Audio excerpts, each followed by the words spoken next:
So the last time on the wilds of Valandiir, the Crown Collectors had embarked on a dangerous quest to collect the head of a legendary creature, the Shark of the Shambling Fields. After traveling to its territory and befriending a tribe of frog-like people known as the Grung, you faced off and vanquished this epic creature. After an arduous process of butchering the beast and hauling its head from its underground lair, you bid your new Grung friends farewell, having left a lasting mark on their society for probably generations to come, and teleported through a tree back to Dainne to claim your bounty. Before being granted access to the city, however, a roaming army of the undead, known as the Walking Rot, a death cult that has seemed to have had a few instances of attacking various outposts, villages, and cities across the Empire. Led by a mysterious orc necromancer, you drove off the stench of the invaders and secured the outskirt village streets of Dainne. Once reporting to the local watch captain, you made your way to the Hargrove's residence, where you were met with the welcome comforts of a hot bath and a warm-cooked meal. After a restful night's sleep, Sir Luther graced the residence, eager to collect his prized boulet head, as well as introducing you to his betrothed, the Lady Kethra. And that's where we left off. You stand in the greeting hall of the Hargrove estate. Sir Luther stands between his brother and a beautiful pale-skinned, dark-haired woman. As Kethra raises her hand to greet you all, you hear a subtle you see this man step in front of you. Ah! You turn, you see a slender man in his late 50s, early 60s, gray hair, gaunt features, wearing a monocle and a slim black butler-style tuxedo, black silk gloves, and his neck cinched with a green jewel. He sidles up to Lady Kethra, almost between you and her. I am Valandiir, valet and bodyguard to Lady Kethra. Oh, please, Vlad, these are friends of Luther. They don't mean any harm. He's so protective of me. And at this point, Sir Luther he's kind of chit-chatting between a few of you. I mean, there are 7 of you sat in this room. And he says, where's this head? Why don't we go and take a look at what I'm paying you lot for? I think you'll be pleasantly surprised. He kind of leads you all outside, and the cart at this point, unfortunately, under the stress, the weight, and the fact that it's stopped moving. You ever notice how if something is running, but it's broken, kind of lasts a while, but then once it stops, the flaw is really set in. This cart, one of the wheels has completely collapsed. So it's on 3 good wheels. The axles all look like they're a little damaged. The weight, like the squad car at the end of the Blues Brothers. Yeah, no doubt. But there is a dripping wet, gigantic, mostly platinum boulet head that takes up pretty much the whole cart. Luther, we present to you a tribute to your leadership and your ability to inspire greatness. Well, I like you, Silver Scale Sadros. I like the cut of your jib, the way you speak. You hear that, brother? Well, I think this is 1,400 gold pieces well earned, but being that you got it back a couple days before the Ellington Classic, and now I've got some real time to actually do something with this creature's head, why don't we call it an even 2,000? So, sounds great. Yeah, he kind of, you know what? House Cerulean really do endeavor to produce some of the best mathematicians we've got in the Empire, don't they? Fine, 2,100 it is. And he just kind of waves his hand at the housing staff. One of them, they disappear into the house, and he's just kind of running his hands along the side of the the beast's carapace and just getting that yellow magmic blood. It's not hot anymore, but it's still kind of discolored.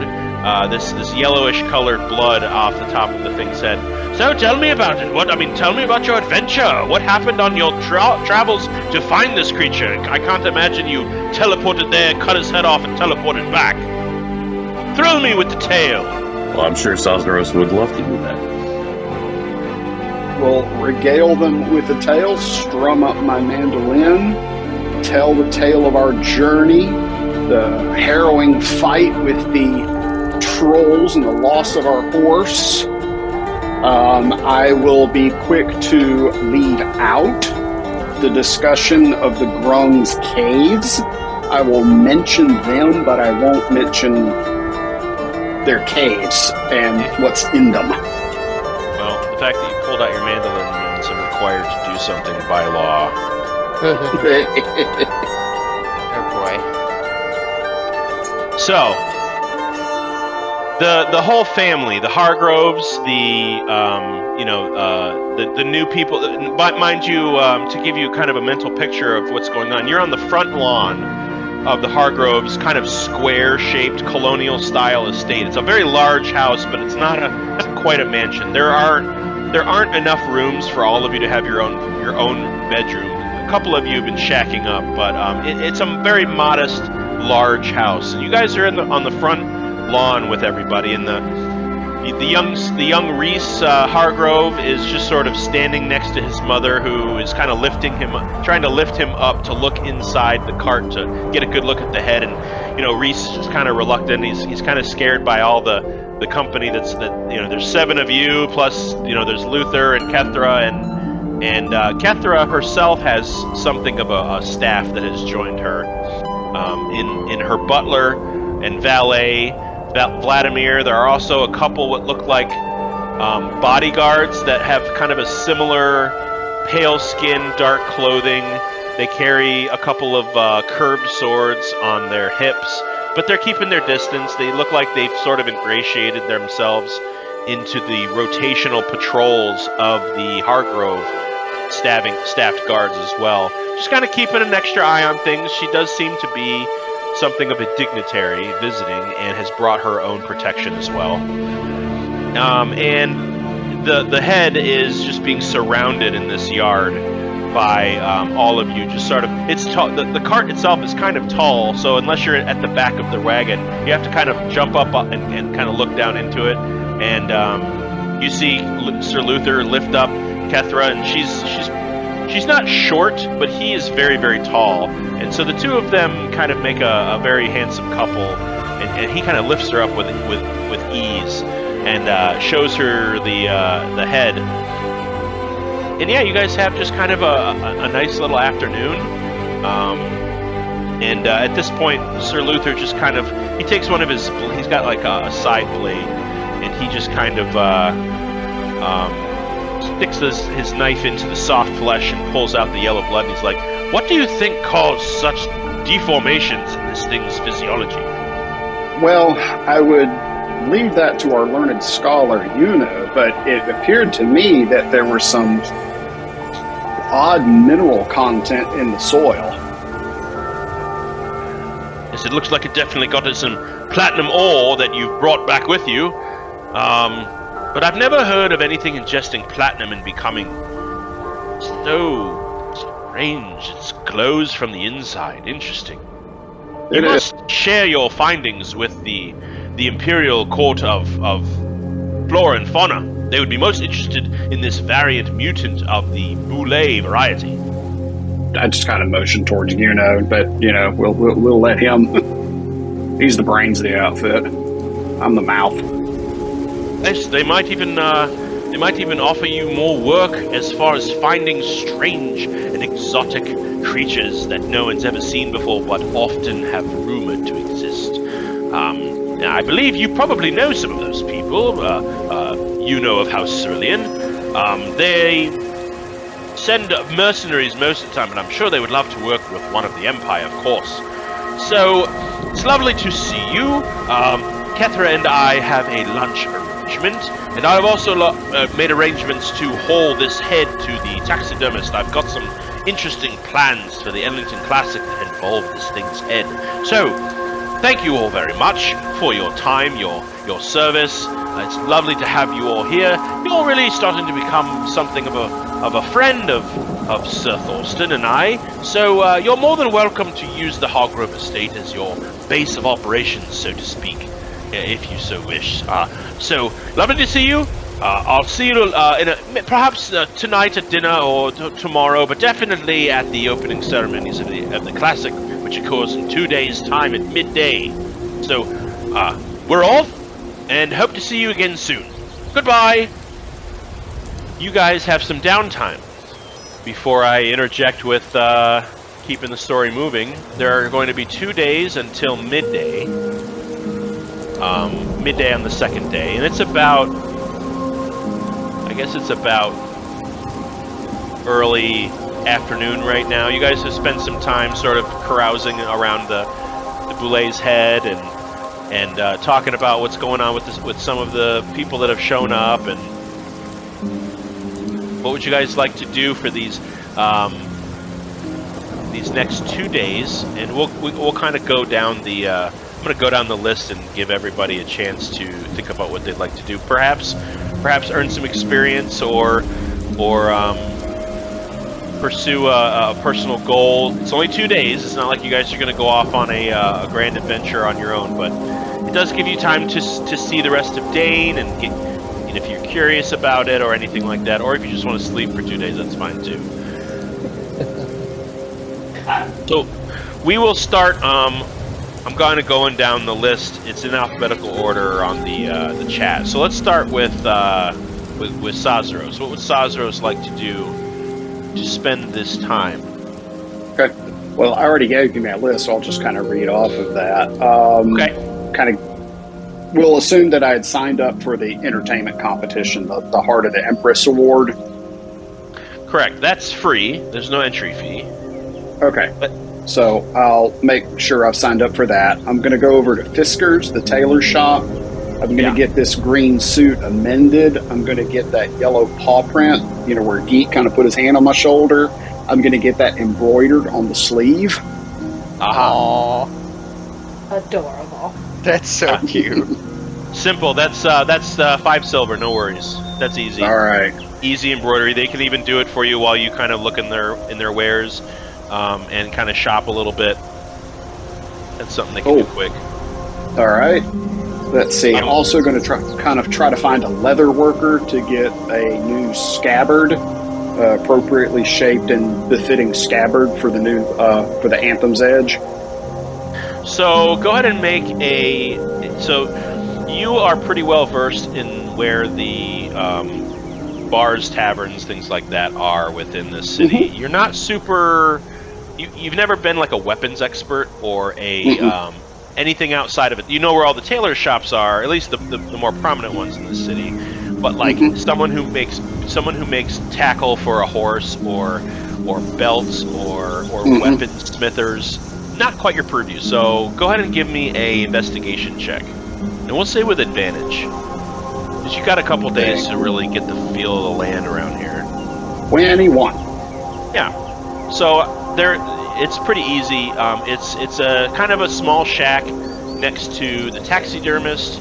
I think his name was Bram, who Sir Thorsten recommended for Axton to treat his piece of skull. And it's just kind of a halfling behind a counter who is sort of hammering rivets on the side of a sheet of leather, and he sort of looks up. He's got kind of a chin beard of red hair and a red mop, kind of floppy hair above his head, and his face is just covered in sweat and grime and soot, and he just sort of wipes his nose with his hand and continues to rivet this piece of leather. He's like, "Oi, how can I help you?"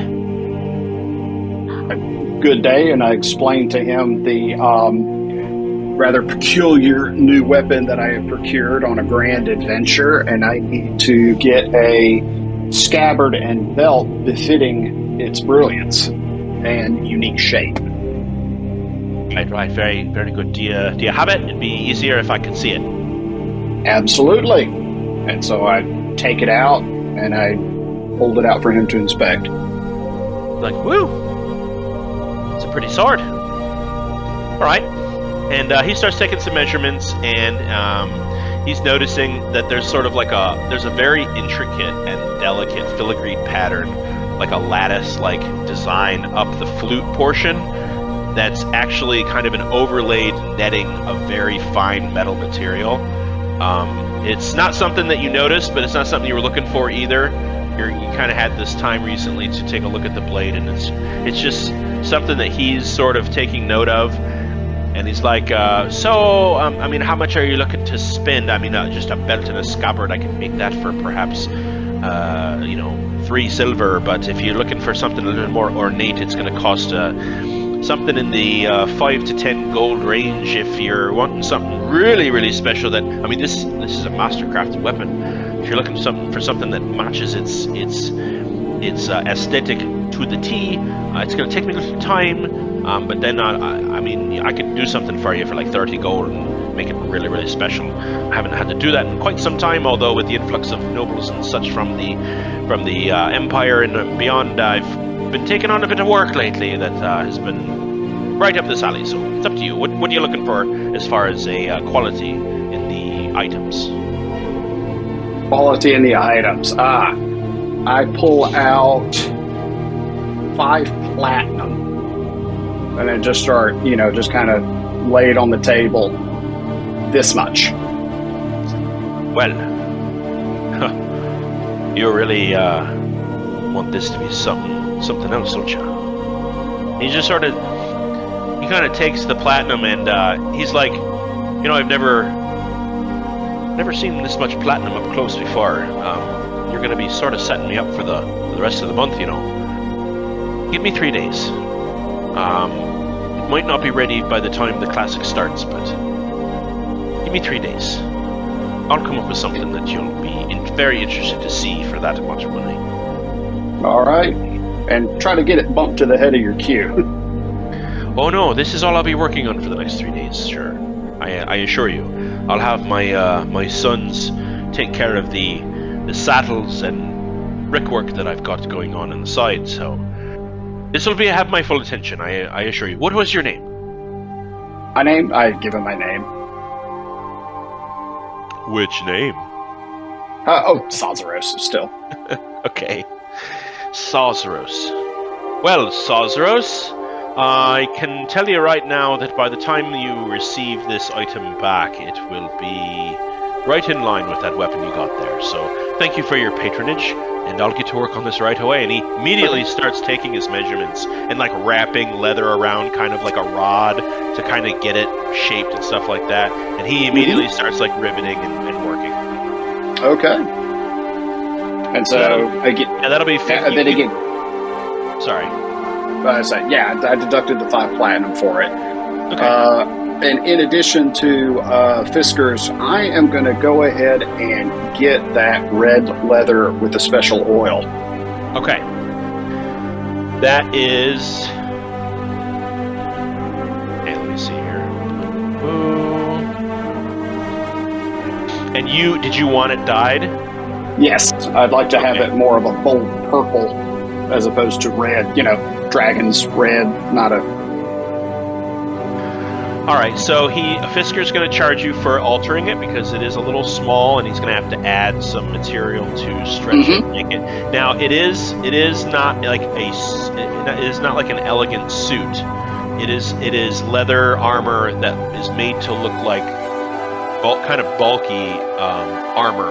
It's not like a thieves suit. It's more of a lighter version of like full plate.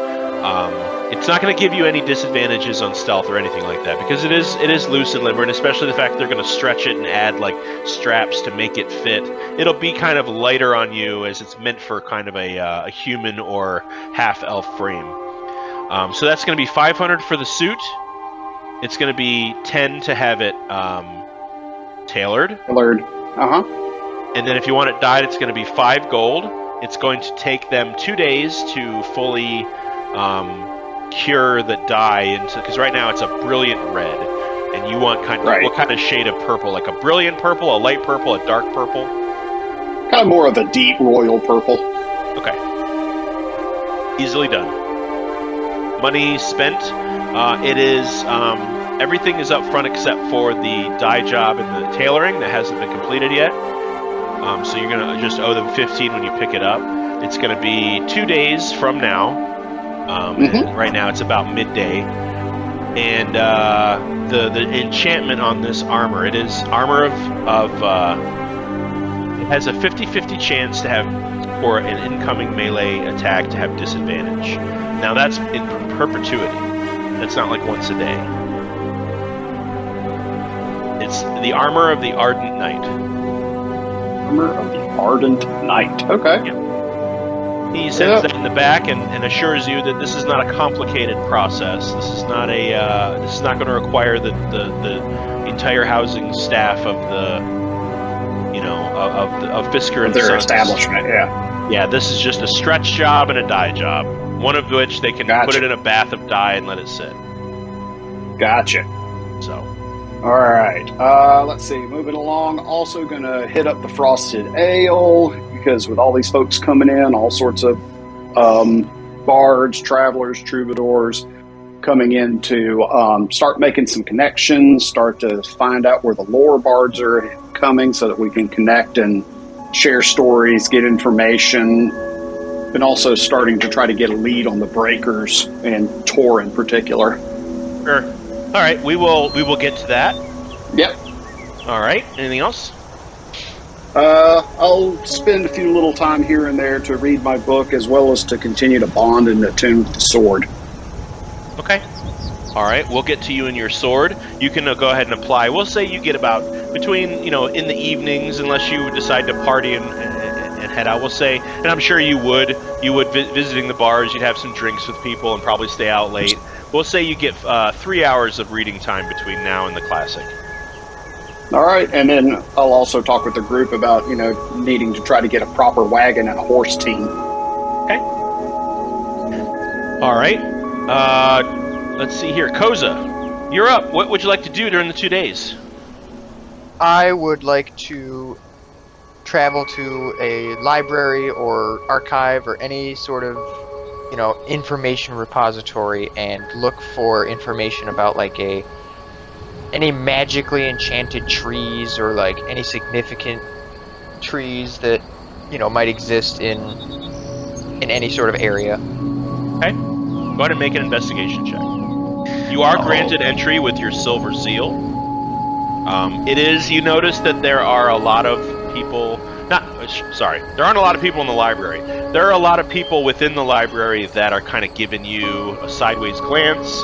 You do not fit the clientele that have taken up most of the residents in this place. But that aside, you are granted entry to the first floor of the book repository, which is that's not really the library. That's kind of where people can go and buy books, but you can also read them for a fee. And you're granted entry to the first level on your silver seal, and you get the feeling just based on how you look. Okay. You said investigation? Investigation, and it's going to cost you 1 gold to grant you entry, which is, you feel, you don't really know whether or not it's a great deal, but other people in your party would probably be appalled at that price. You're getting the tourist discount. Oh, that's not good. That's a 7. No, 8. Okay. There is quite a bit of information here on botany, how to grow, and you kind of get the sense that your welcome here is really, in that gold, is really only worth maybe a few hours. So, while you're looking for it, specifically a magical tree, and you're looking in folklore, you're looking in how to differentiate ancient tribal descriptions of trees, and perhaps there's some sort of connection there. You really get lost in how to arrange flowers and vines from the danglings of trees into swings and benches, and you kind of work yourself into a tangent, and you end up getting crafty. So now you have no idea about an ancient tree, but you have a really good idea on how to druid craft some like really cute flower-covered benches for your abode. And that's kind of where it ends, and then they're like, okay, it's time to go. Well, at least I got something out of it. You're like, oh crap, I forgot why I was here. At least I got something out of it. Yep. That only takes up about a day, though. Is there anything else you'd like to do? I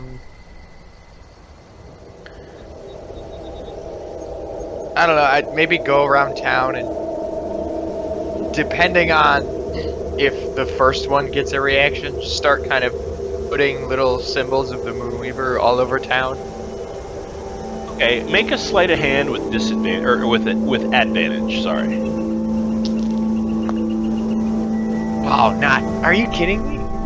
That is a 4. Wow. I rolled a 4 and a 2. Oh boy. Oh my dear lord! Yeah. Get these rolls out of the way before they start to matter. No, I need to get these out of the way before the classic. So, in what way are you applying these symbols? Are they little things that you've created, or are they etching? Yeah, I've just been kind of druid crafting little symbols of the Moonweaver and just kind of putting them in random locations all over town. Not necessarily hiding them, just kind of like putting them in places. All right, about the third or fourth one, you see this little old, like elven, like a half-elven woman. She's got kind of like a tight gray, almost white ponytail. Her eyes are so sunken in her body that they're almost shut, and she has no teeth save for one that sticks up, and a very pronounced chin and a very pronounced nose. So she's about the third one of you doing this. You notice that she's following you and like knocking them off the fence posts and like grabbing them and ripping them up and throwing them down, and just almost none of the little symbols that you've left are there by the end of the first day. So, or Can I try and lose her? Like, can I try and like shake her off in like an alleyway or something? Yeah. Make a straight like a stealth check. Oh boy. Big giant 7.5 foot fur That's bull. pretty good. That's a 15. All right, hold on. I want to roll something too. Oh boy. Let's do perception. Oh, not great. And the little old lady, the former assassin, rolled a 25. Yeah, you kind of druid craft something quite elaborate and that has little vines and stuff that wrap around a fence post. Looks like it might be a little difficult to remove. And then you kind of dart away, and you hear her curse at you like, I don't want these in my city! And she tries tugging on it, and you just kind of duck behind an alley and make a couple turns left, right, and pretty confident. As soon as I can see, as soon as I'm like behind her, like I can see the back of her, I'm gonna druid craft a little symbol in her hair. Make a sleight of hand check at disadvantage. Oh boy. She is not only angry, but she has got your number. She's been following you all day. You said it. Oh my gosh, you said it disadvantage? Yep. That's a 14. I rolled 2 14s. 2 14s. Oh, you just barely beat her perception. Yes! She got a 13. Take that, old lady. So while she's tugging on this like elaborate, granny knot of the Moonweaver tied to this post, you kind of like whip this little moon shape into her hair that sprouts flowers and twigs, and she kind of turns around. She doesn't notice that you did that, but she sees you, and she kind of swats at you with her like bag. I just walk away with a smug look on my face, and that's all I want to do. Okay. Axton, what would Axton like to do for the next 2 days? Well, let me see. 48 hours, all for you. I'd like to research and do some preparation for the smithing competition. Okay. Maybe actually learn how to do some smithing. All right. Go ahead and give me a gold and investigation check. So you make it into the place, into the book repository. You submit your gold. You meet the same person that Koza met. Kind of a stuffy shirt, short cropped hair, sort of a colonial style uniform, kind of what's akin to a bellhop. And he directs you to the crafting section of the first level of, although he sort of gets you confused for Goromir Bloom, who is someone that you've been hearing more and more about as you've been in Dainne. And but he directs you to, now rolling a 10, you failed the DC to find exactly what you're looking for, but that doesn't mean that you don't find anything. Smithing is an incredibly hands-on kind of skill, and finding literature on it is very generalized. So what you do is you find a way, you're reading on different tools that you would need beyond what you carry as far as making things easier on yourself. So I will say that you gain advantage on an investigation check if you wanted to purchase new equipment that's a little more in line with what you think this may entail. This is a lot more than just making nails and horseshoes, which is what you're smithing. You have a smithing gear, right? I do. Yeah, what you have is really good for like working simple metal, but the elegant art of blacksmithing a weapon, especially with what you would assume is competition from the best of the best around the land. Now you read on the sign-up sheet that you're gonna have kind of an introductory smithing encounter with sort of like not an audition but an entry level. You have to make something, and once you pass that, you move on. You imagine you're probably going to need some intricate stuff, and this gives you an idea on what you could purchase. Okay. Well, then I'll spend the rest of that day trying to find some of those tools. Okay, yeah. Go ahead and give me another investigation just for looking for the smith that you can. But you can give it to me at advantage. Oh no! Okay, so definitely not my strong suit. Yeah, I'm gonna say you come across some smiths in the first day. Now that's a fail, but it's not a fail in that you don't find anything. I don't like to do that to people.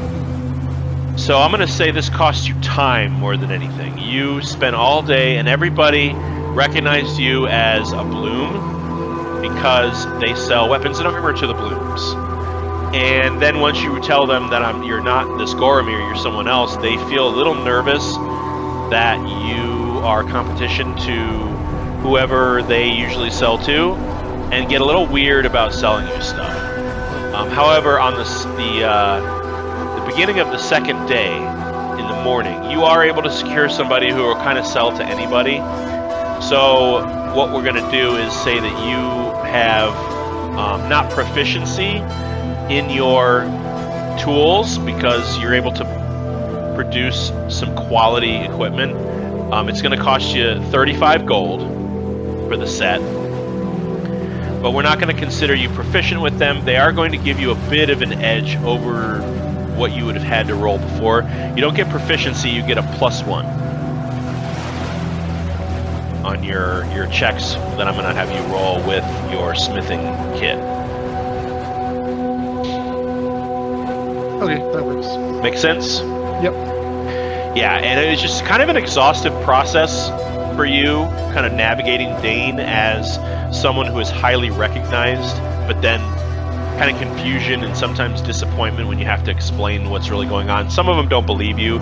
Some of them think you're being weird and don't really know what to make of it. This is kind of becoming a continuing issue for you. Yeah. Alright. Who's next? We've got Ken. Sorry, Yuno. What would Yuno like to do for these 2 days? Okay, that's easy enough to do. You guys already been there. His name is Fodal. He is a cloaked, very strangely shaped individual who runs kind of a tent. It's not really... Dainne isn't a super magically motivated place. This is a place of knights and swords and armor and stuff like that. And magic shops just don't really have the same clientele demand as other places in the Empire. So Fodal's tent is really all you've got. You enter. Yep, you enter the tent. You open the flap, and you see that the tent is what looks like currently empty. It's not a big tent. It's like a tent. It's a large tent, but it's just a tent. So there's not a lot of places. It's kind of like you step in, and there are shelves that surround the entrance, like a few feet in, and behind those shelves is where Fodal would be, and where his little desk is, and his little chest that's now closed and locked with what looks like a golden sealed lock. And the tent appears, just appears empty. What? Can you see me? Oh, dang it! I should have keep my mouth shut then, huh? And you see kind of a whirling flourish of a black cloak appear into view. He's like, I'm testing out a new potion that I purchased quite a few of them, and I guess it worked. I probably should have kept my mouth shut. Anyway, welcome to Fodal's Tent of Curiosities. What can we get you? A gem with tears inside. Oh, this is for a spell, isn't it? Oh, hey, what's it for, by the way, if I may be so bold as to ask?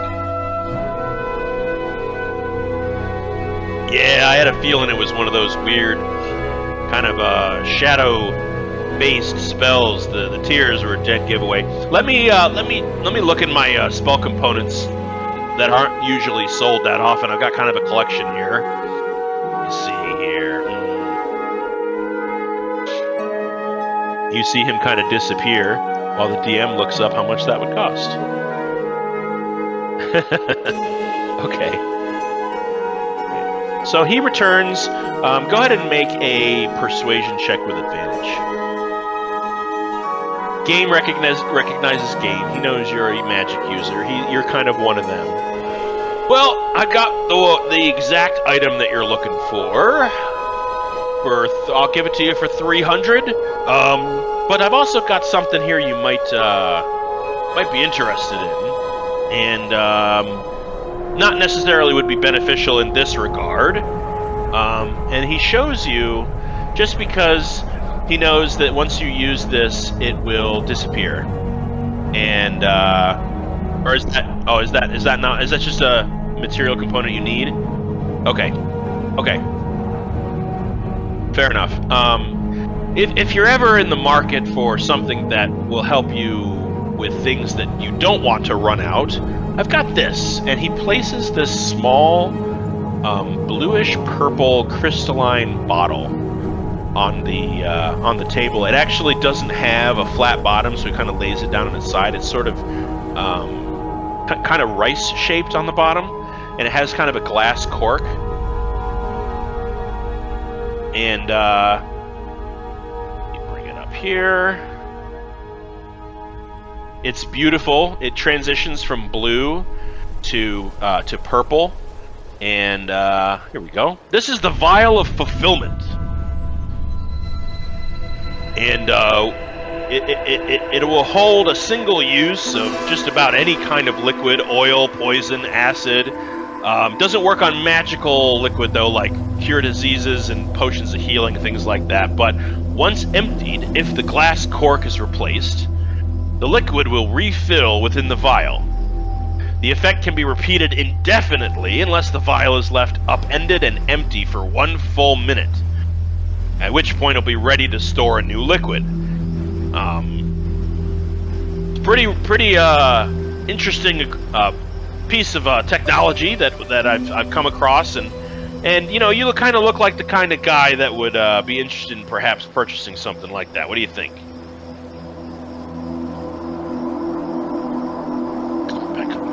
I've kind of bought out as far as you're kind of looking for like something you can use with magical spells, perhaps give you a boost or something. Unfortunately, I've kind of gotten cleaned out, and I don't really have a whole lot of that left. You seem like an arcane user, but I've got a ring of firebolt for someone who's not who's not gifted in the arcane, and you probably can do that already.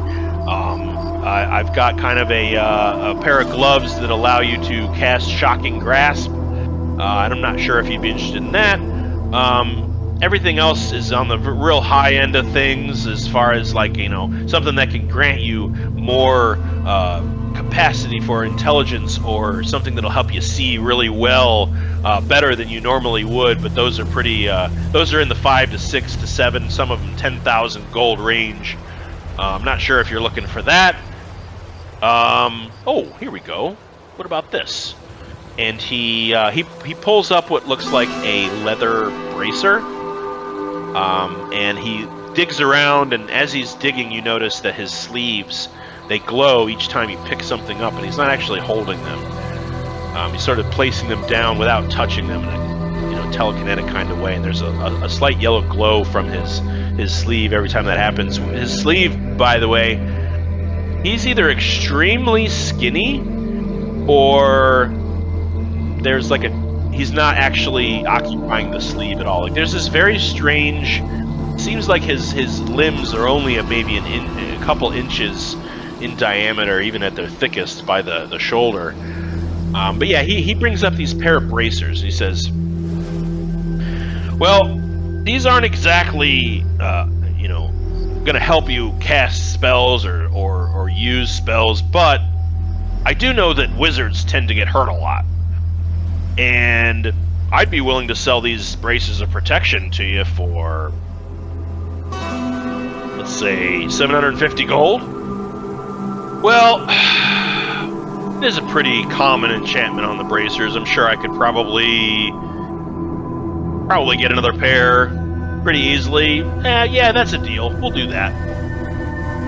Bracers of protection, and these are they're kind of like shield.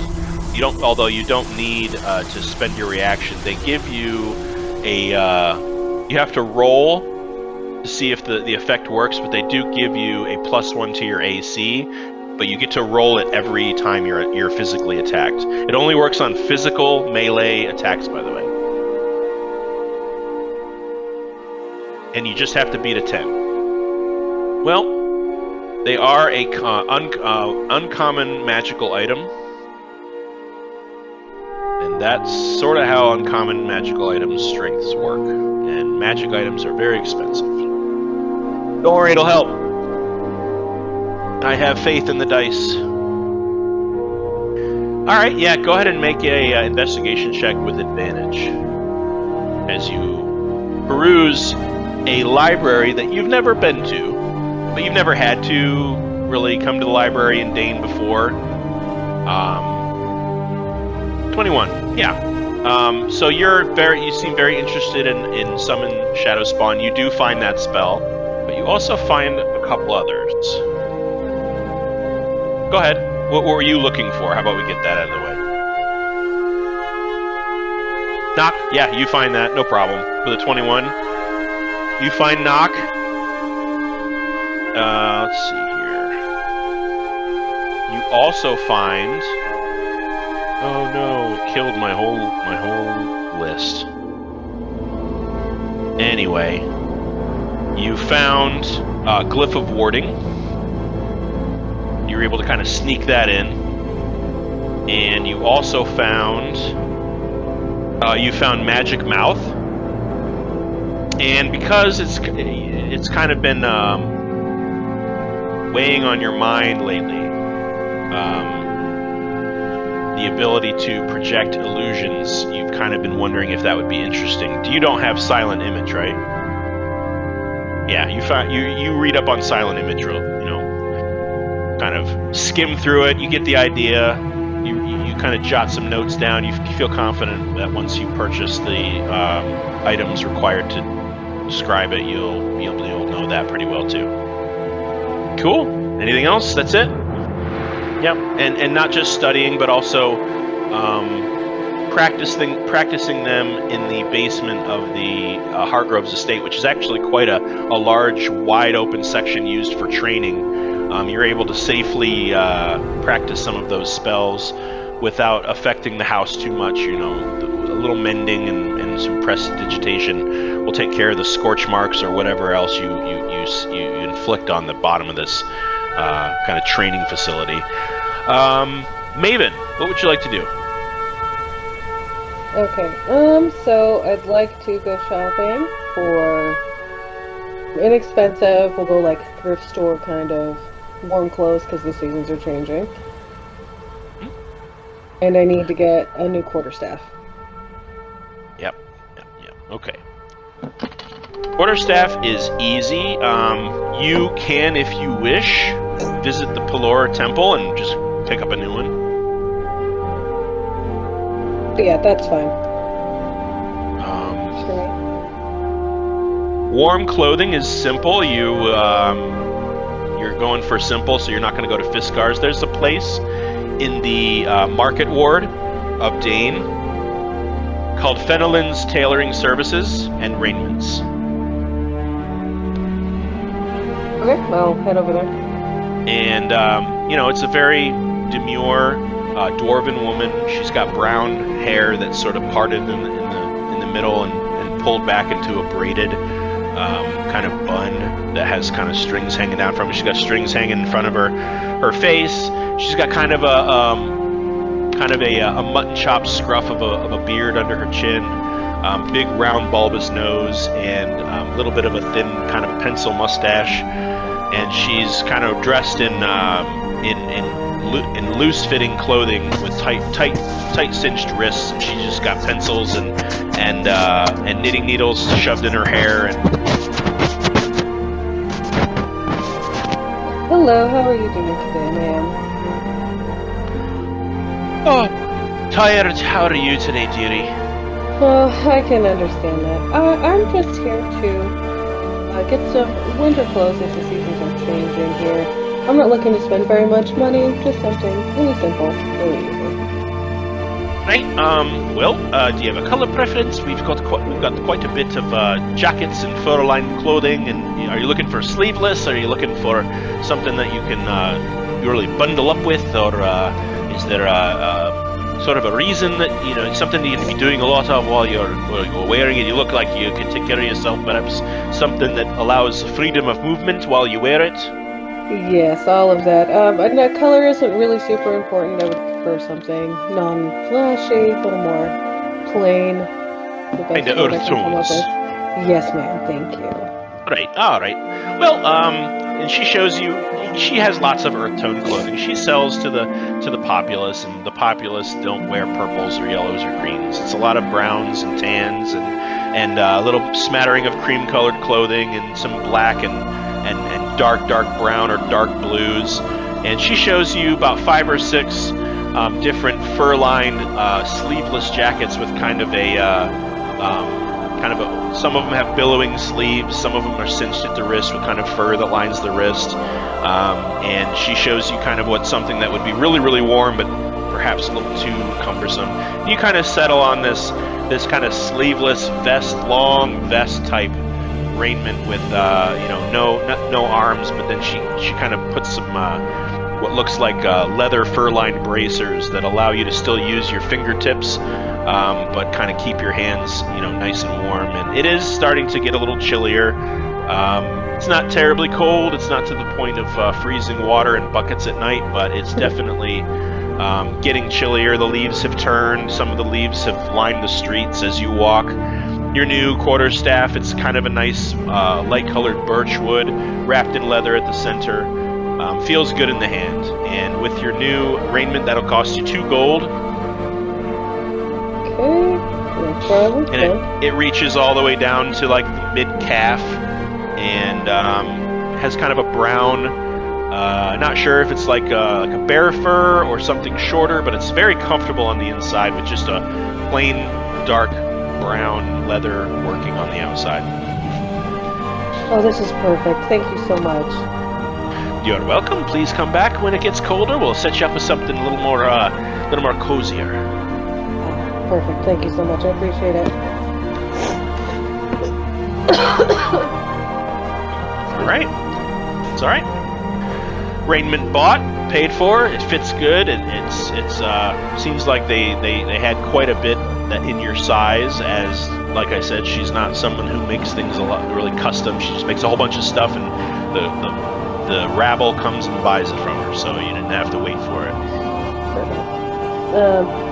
I'd also like to spend some time training at the temple. Okay. And at some point I'd like to go over to the local orphanage and donate money to them and all that jazz. Okay. So the local Pelorian temple is not the most prominent temple. You've already been here. This is where you and the team drove a demon out of the Windraiser and freed Adgir of his curse. So there are, by the way, when you first showed up, the temple was pretty much empty, as the clerics and other monks were sort of out and about. But this close to the Ellington Classic, it's full, and you actually spend the night in the temple in the barracks at the bottom of the temple grounds, and kind of conversing with your fellow monks, some of which you've met, some of which you haven't. You guys travel a lot. Some of them don't agree with your decision to tie yourself down to a group. They feel it's limiting you and keeping you tied down in one place when you really should just be spreading the word of the Dawn Father constantly and fighting evil wherever you can. And you manage to defend your position and defend yourself and get some of these more hoity-toity stuffed shirt clerics and monks off your back. You do, however, in your time with them, you do learn something. Awesome. You are in the basement, just kind of hitting the bag, so to speak, when a dark-skinned, half-orcish woman approaches you, dressed in similar raiments as yourself. They're a little more on the reddish and golds, and her name. Let me bring that up. This is fun.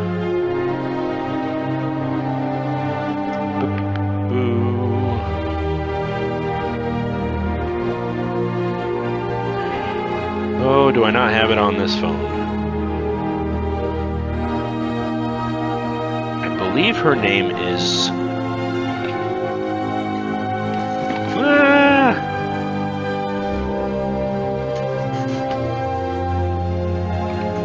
I don't have that on my phone yet. So her name is Placeholder. Okay. But we'll say she doesn't necessarily introduce herself just yet, because for some reason my folder that I've got that picture in is gone. But she's much taller than you. She's very wide in every respect. She's got a wide barrel chest, thick arms, and she sees you training, and she just kind of approaches you, and she's like, I think it's already dead. Well, yeah. Just trying to get some more training here. Wipe the sweat from my brow. What's your name? My name is Maven. Maven, where did you receive your training? Your footwork is actually pretty good. Thank you. I can't remember the name of the place. I don't have my notes up. Oh, keeping secrets close to your vest, eh? Oh yeah, for sure. Turnabout is fair play and forgetting information, I guess. I know I have it. Well, She trained at Placeholder University. yeah. Exactly. This is going to be a really fun session to edit. Maybe I'll spice some stuff in if we figure it out later. But, yeah, she kind of, like, as you go to strike, she kind of catches your wrist and turns your hand ever so slightly to the right, and you kind of feel your wrist. It's a little uncomfortable at first. And she's like, all right, strike like that. And you do, and while the muscle memory hasn't set in, you do feel kind of a little bit of a surge of power that you didn't have before. And she goes, all right, come at me with that. So go ahead and make an attack roll. Okie dokie. Let's get the dice. 26. Oh, we lost the DM. Oh. This is a good. Hello, Dungeon Master. I'm the dungeon master now. Wow. New campaign. Everyone roll new character. Anarchy! Placeholder DM.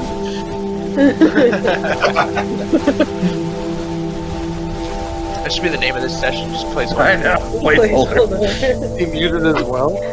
Yeah, he's muted. Hey, I'm pretty sure he's coming back in, like, slowly. Okay. Sorry. There we go. Right there. I was having Horrendous serious technical problems difficulties. Oh boy. Yeah. Okay, you made an attack. I heard you guys talking. I'm like, they can't hear me. What the hell's going on? And I looked down and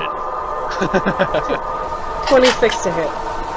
Okay, yeah, you kind of you hit her, and she almost catches your wrist, and with this new kind of twist of your arm, you're able to kind of push through and circumnavigate her ability to block you and catch her right in the the front of her lower right ribs, and she's like, and she turns around and does for like a sweeping kick. Go ahead and make a dexterity saving throw.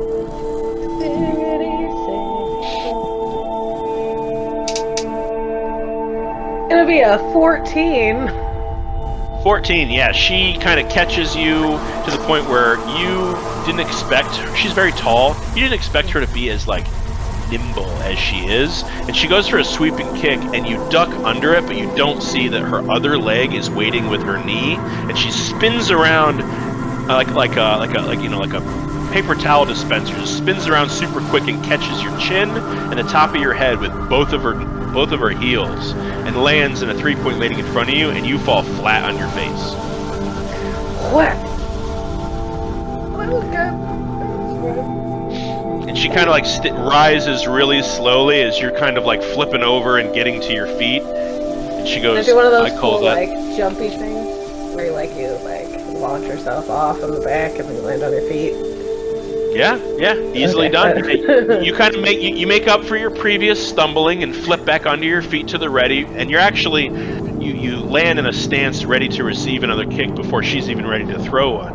And she kind of gives you some pointers on how to accomplish this technique where somebody is reactive to your strike, where you're kind of able to add a little spin on it to deflect their attention and get a couple of strikes in there. So I'm going to say that I'm going to send you the information on this, but it's a special move that you can spend a key point on. Awesome. Where if you're using an unarmed the essence of it is, and I'll send you the exact details so you can write it in your character sheet. If you make a unarmed strike on someone and it misses, you can spend a key point to roll a d4 and add that to your roll to make sure that you hit, and you're able to accomplish this flourishing move where you're able to kind of distract them with a feigning attack and then hit them really, with your intended move. So. Okay, sounds good. Mm-hmm. Okay, and I want to go donate about 50 gold to the local orphanage.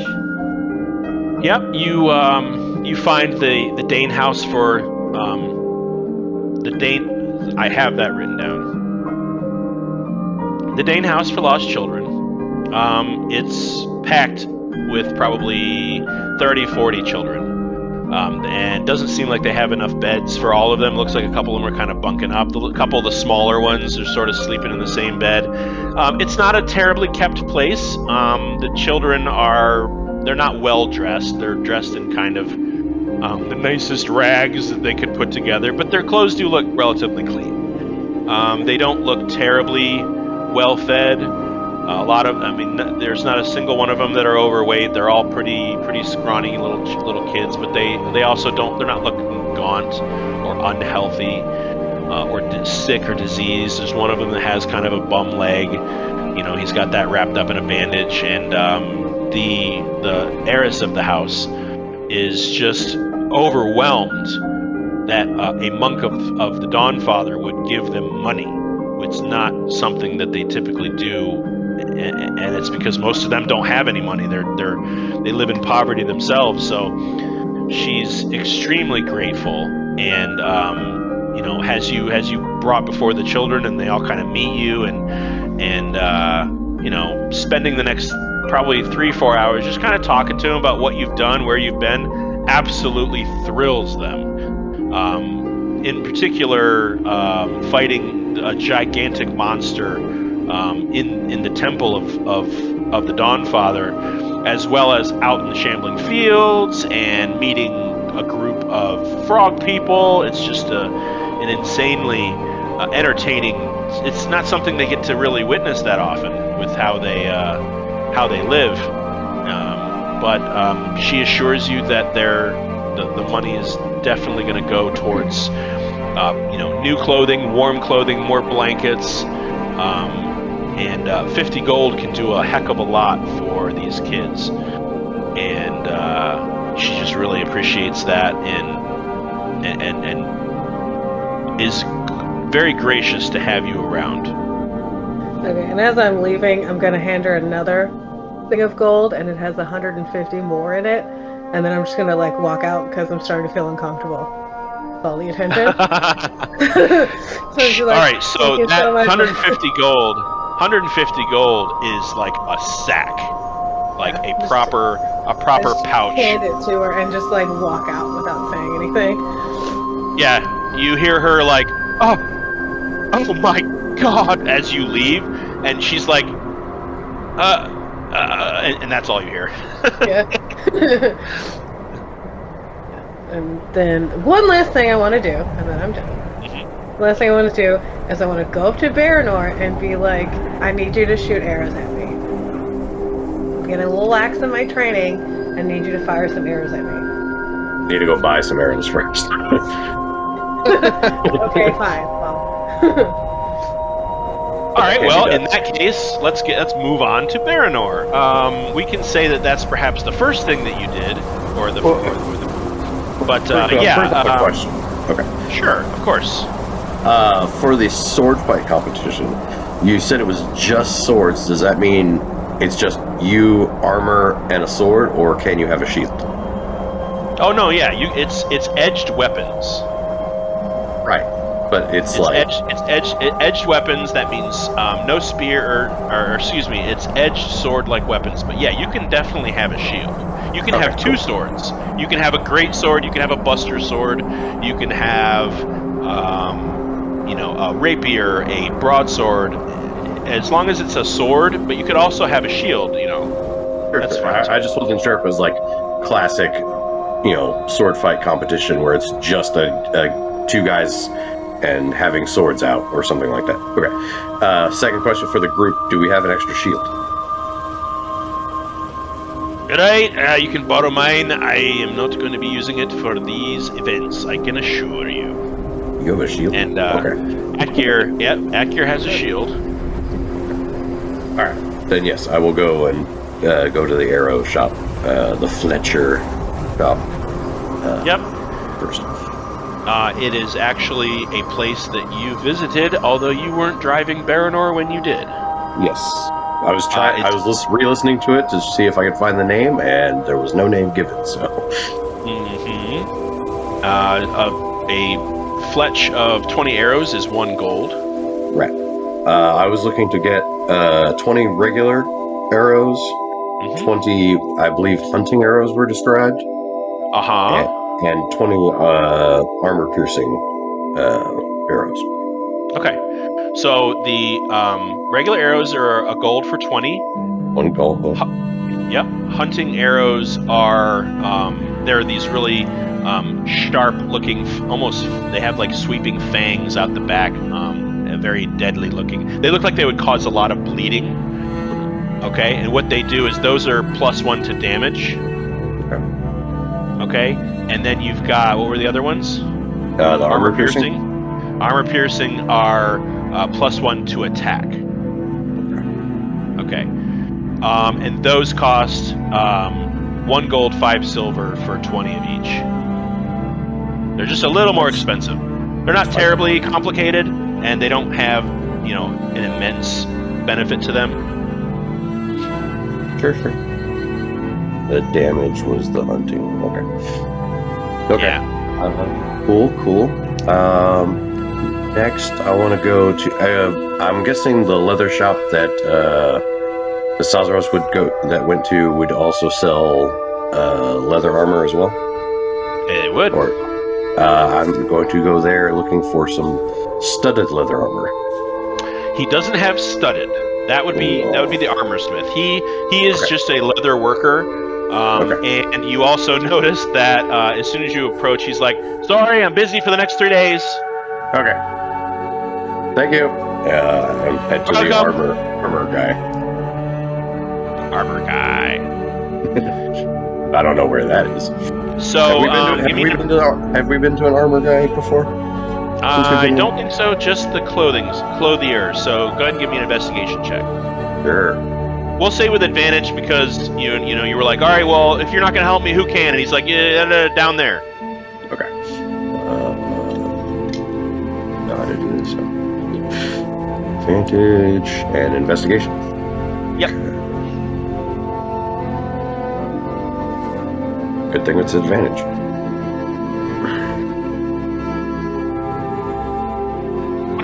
Yeah. All right, you find a place called Ritter's Armor. Mm-hmm. R-I-T-T-E-R.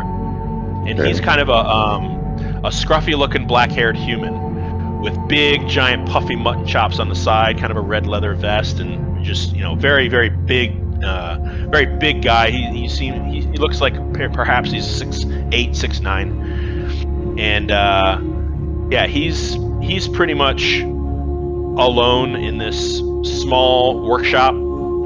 Tools all along the walls. You see there's breastplates and looks like bracers and a couple suits of armor that look like they're pretty nice. And he's just kind of swinging his hammer at an anvil and kind of shaping what looks like a steel pauldron into shape of some kind.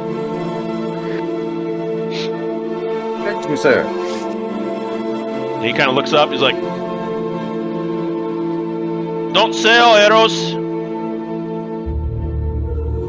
What was that? He said, "I don't sell arrows." Oh no, I'm not looking for arrows. I got arrows. Looking to don't sell arrows. Okay, I'm looking to protect myself a little bit more than this plain leather armor I got here. Yeah, right. Looks like it's seen some use. You looking to have it repaired or upgraded, or you want to buy something new? I mean, upgraded maybe, but something new could also be, depending on looking to get some studded leather. Ah, right. Studded leather. So I don't know if you can. To the Dumas twins. I don't know if you can improve this to studded leather or just buy a whole new thing of it. Well, to be honest with you, Lottie, pretty busy for the next week or so with the classic coming about. I've got a set here. Let's see. And he kind of dives into what looks like a closet and pulls out something on like a rudimentary wooden dowel, kind of like a hanger. And it's just a very simple shoulder pauldrons of leather with kind of very small rivets or very those blunt spikes kind of sticking out of the top in kind of a black and dark brown coloration that has a couple of straps that go across a leather cuirass riddled with these kind of spikes. They're very short spikes, and you've got a couple of bracers that go along with it, and kind of a very modest and well-made leather skirt at the bottom, and some greaves that kind of cover the boot in some way. And just the whole thing is covered in these. They're kind of like these small slats of leather strapped over each other with these kind of short, blunted, studded kind of rivet spikes all over them. He's like, "I've got these. This is a set I made for someone. Looks like it might fit you. It's going to be 45 gold, and it's kind of as is as the guy who had it made. Sort of, he modified it and had me put these leather studs or steel studs in it. So it's can't really dedicate the time to alter it any. I'm sorry." Does it look like it can fit me pretty easily? Yeah, I mean, he allows you to kind of put the greaves on and the bracers and sort of slip into the cuirass, and it seems it fits you pretty good. You imagine that with some of your own personal modifications, pulling here, stretching there, it'll probably fit just fine. Sure. Easy enough. Fine piece of craftsmanship you have here. Oh, thank you very much. Name's Tavern, by the way. Tavern Ritter. So, Tavern, like tavern, but without the R? No, I mean Tavon, Tavon, Tavern. Tavern, gotcha. Not like tavern without the R. I'm just asking how to spell it. What's your name? Barn without the A? Yeah. Pretty much. And he kind of gets annoyed a little bit, but he's glad for your patronage. He kind of goes back to shaping his pauldron. He's like, "Do you need anything else?" No, that's fine for me today. Thank you. Okay. About this time, as you're leaving, you catch sight of Maven sort of strolling through the streets, and the two of you kind of meet up real quick. All right. How's it going? You find what you need? I got everything I needed. Think you could fire some arrows at me? Sure. I got some more stuff to do, but I'm totally happy to normal train. Conversation. I'm happy to train up some bit, especially with this archery competition I got coming up. I need to, sharpen it up. Makes sense to me. Okay. We need to probably not do this in the middle of town, so let's find someplace out. Oh, let's do this in the middle of town. Let's do that. We're having this conversation in the middle of town. We might as well. We really are just walking around talking. Okay. You will remember on your way in to Dainne the previous couple days that on the surrounding grounds of the city of Dainne is where a large portion of the Ellington Classic's events are being set up. There are tents, there are fighting rings, there are fields dedicated to the joust, and there is also the archery range. It is a multi-alleyed range of various distances away from different targets, and there's also a large section of just where you can practice. And there's quite a few people there at this point. This is on the second day of your 2-day downtime.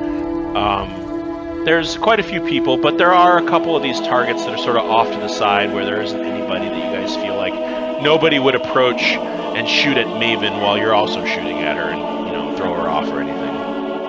So Maven kind of posts up next to the target, and you're just sort of like holding your hands like you're ready to catch a football, and you just sort of stand there and shifting your weight from hip to hip to hip to hip to hip as Baranor, you stand there with an arrow in your hand facing Maven. I'm going to shoot at the target, but she's close enough where she can grab it. Hope. That's the hope anyways. Okay. So you're not aiming for her, right? I'm not aiming for her, but she should be able to grab it, is my intent. So we'll say, why don't you go ahead and roll an attack at disadvantage, and then I think that'll probably give her the best chance. All right, here goes. Oh yeah, that's a natural 1. Critical 1, yeah. At this point, you're realizing that the string on your bow is now frayed, and just like you don't even fire the arrow, it just kind of drops like a foot in front of you, and you're like, uh-oh. Something's wrong here. Well, let me go back to the fight tree and get another fucking bowstring. Shit. Well, you don't have to go quite that far. There is kind of a workshop or a workbench set up right now in the archery field, because there are racks and racks and racks of standardized bows, and you get the sense that when you do your archery competition, you will be on what's considered a standard competition style bow that's provided to you by the classic itself. So you can either take from the materials used to string those bows, or you can borrow one of those for right now. It's up to you. Neither one will cost you anything. Let me restring the bow then. Okay, Maven, you've been standing out in front of the target, watching him break his bowstring, and he finally, after about 10 minutes, he sort of walk of shames his way back up to the starting spot, and readies another attack. If it happened now, then later. So. Yeah. Well, only then will it be funny. Yeah. I mean. Oh my god. Did you roll another? I can't. My roll 20 isn't letting me sign in right now, so I can't see what the. Yeah, I rolled a 1 and a 16. Holy crap! Really? I thought you were supposed to be the archer, sir. Well, I'm trying to aim up. Should I just aim at her then? Performance anxiety. It happens to us all. It's fine. All right, fine. I'm going to restring the bow again and just attack her normally then. Easy there, Kimasabu. You don't break the bow this time. Okay. But you just you didn't have the arrow nocked properly, and really hurt your thumb. Okay. Yeah. Just Shoot it give you the again. face. This is Alright. fun. All right. Am I doing just normal attack? I'm just going to aim straight at her. I don't know. What do you want to do? I don't live your life. All right. She's been goading me, so I'm going right at her. All right. Make a straight attack. 15. Does that hit? That does not doesn't hit. All right. So are you using a deflect arrows move? Yeah, just deflect missiles. Deflect missiles. Okay. Yeah. Slap So it away. that has to hit you though, right? That's a reduction in damage. Yeah, it has to hit me. All right, yeah, that is an ineffective hit. It does not hit her at all. She doesn't just deflect it; it like hits the target behind her, and is completely ineffectual. I'm done messing around. I cast Zephyr Strike. Paranor's out for blood. Yes. Yes. Why is do this it. reminding me of that part of Avengers Age of Ultron where like Tony Stark gets the Iron Man glove to pull the hammer? I'm so into this. Does the 24 hit? 24 does hit, actually. Okay. All right, so Finally. Maven, you one after another just kind of easily deflecting, or he misses you entirely on that first one, and he gets really upset. And you see this light kind of illuminate the back of his head, and his eyes glow briefly with these pinpoints of light just for a split second, and he goes to fire, and you're like, oh shit, this one's actually coming for me. Go ahead and roll your dice to see how much damage you don't take. There's also force damage coming at her too. That'll be 21 points of damage that's negated. Okay. All right. I can't roll that high, so that's everything. And I rolled Is 10 that- on my 10. And so I would like to spend a key point and throw it back at him. Yes, do it. Okay, so I'm going to do a deflect missiles attack. There it is. Great. Does a 20 hit? Yeah, that hits. You take 11 points of damage, and I'm just going to look at you and be like, don't cast spells on me, sir. Also, he takes the force damage too, I believe. No magic. No, I don't think I take the force damage. Well, the arrow, I believe, gets enchanted with the force damage. I don't know. If she deflected it and deflected it back to you, you would. Yeah, it is the arrow, not the Just not the the arrow bow. itself. Yeah. Is it? I'm looking at the spell now. That attacks with an extra 1d8 of damage on a hit. So I didn't hit her. This is true, but I hit you with the same arrow. Do we want to like fold in parchment shears for it? I don't know. No, I'm gonna call this. Okay. She took your Uh-oh. she took your awesome, cool super arrow and stabbed you in the chest with it. So you take a You take total that- with you- the You plus take 8. that force damage. Okay. 19 points of damage total. Yep, I got it. 19. Where do you get 19 from? Because I rolled a 6 and plus 5, which is 11, and then you said 8 points of force damage, which would make No, total 6 19. 6 points. 6 points. Okay, 17. Sorry. Yeah. Okay. Yeah, she's like, she sees this light like inject into your arrow, and in like slow motion flash style, she kind of like turns sideways just before it hits her shoulder, grasps it, spins around 360 degrees, and feels this crackling energy within it, and instantly becomes like mini furious, and just sort of tosses it right back at you. And you did not know she was going to do that. You didn't see it coming. You're just here to help her practice, and you get stabbed right in the chest and get knocked back on your ass. All right. I'd say you're good. Okay. Thus so endeth the lesson. Well, let's go get you healed up. Yeah. I can heal myself. I can do it myself. Are you sure you trust yourself after those attack rolls?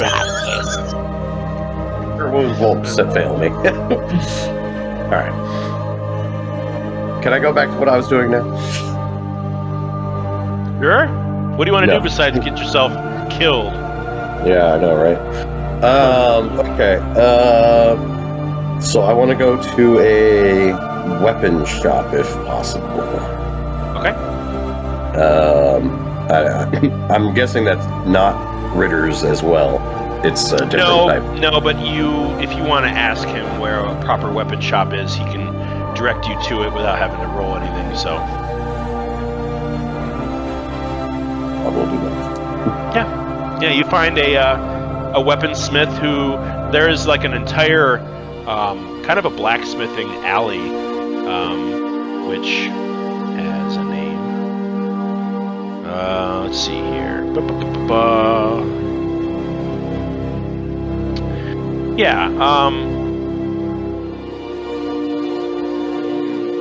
Yeah, there's a rather large kind of assortment of blacksmiths. This is kind of where you actually run into Axton at some point, who's sort of asking around for smithing tools and doesn't seem to be having much luck. The part of town is called the Stern Forge Lane. Okay. Stern Forge Lane. Yep. And one of the most of the blacksmith shops, they're busy. They turn you away. They don't have time for you. They're kind of. I just have a question, really. Yeah, they don't want anything to do with you except for a rather large Goliath woman named Maggie, who she's got kind of a shock of red hair in a mohawk that kind of rides the top of her head. She's got kind of black face tattoos and these like kind of tiger stripes about her face. Really, really tall, 7, almost 8 feet tall, and she is seemingly unbothered by the crowds, and her shop appears to be rather empty. And she's not hitting anything with a hammer. It looks like she's physically pulling broken pieces of a piece of armor away from the main body of something with her hands.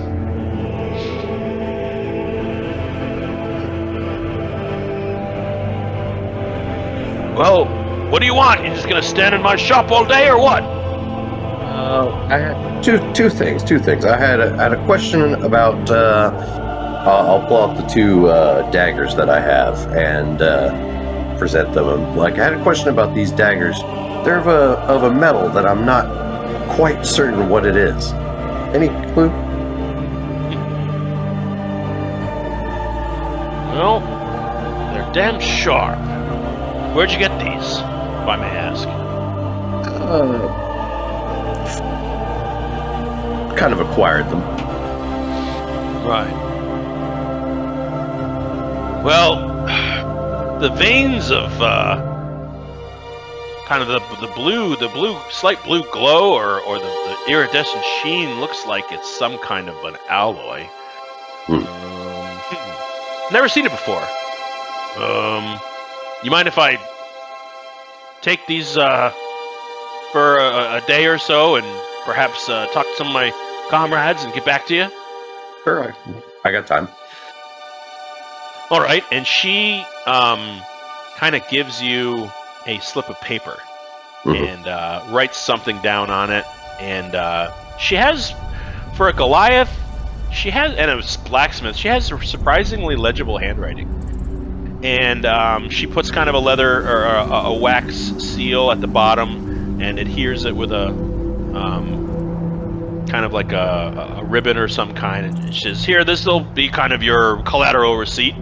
Just give this to me tomorrow, and I'll give you your daggers back. That way, you know, if something happens to them, you can claim this to the crown, and they'll back you up in court if we have to go there." No worries, no worries. I understand. Yeah, she takes your daggers. All right. And she is Maggie the blacksmith. She doesn't. Her shop doesn't really have a name. Maggie the blacksmith. Yeah. I will remember that for tomorrow. Yeah. Go ahead and make a perception check while you're at it. Perception check. All right. Yeah.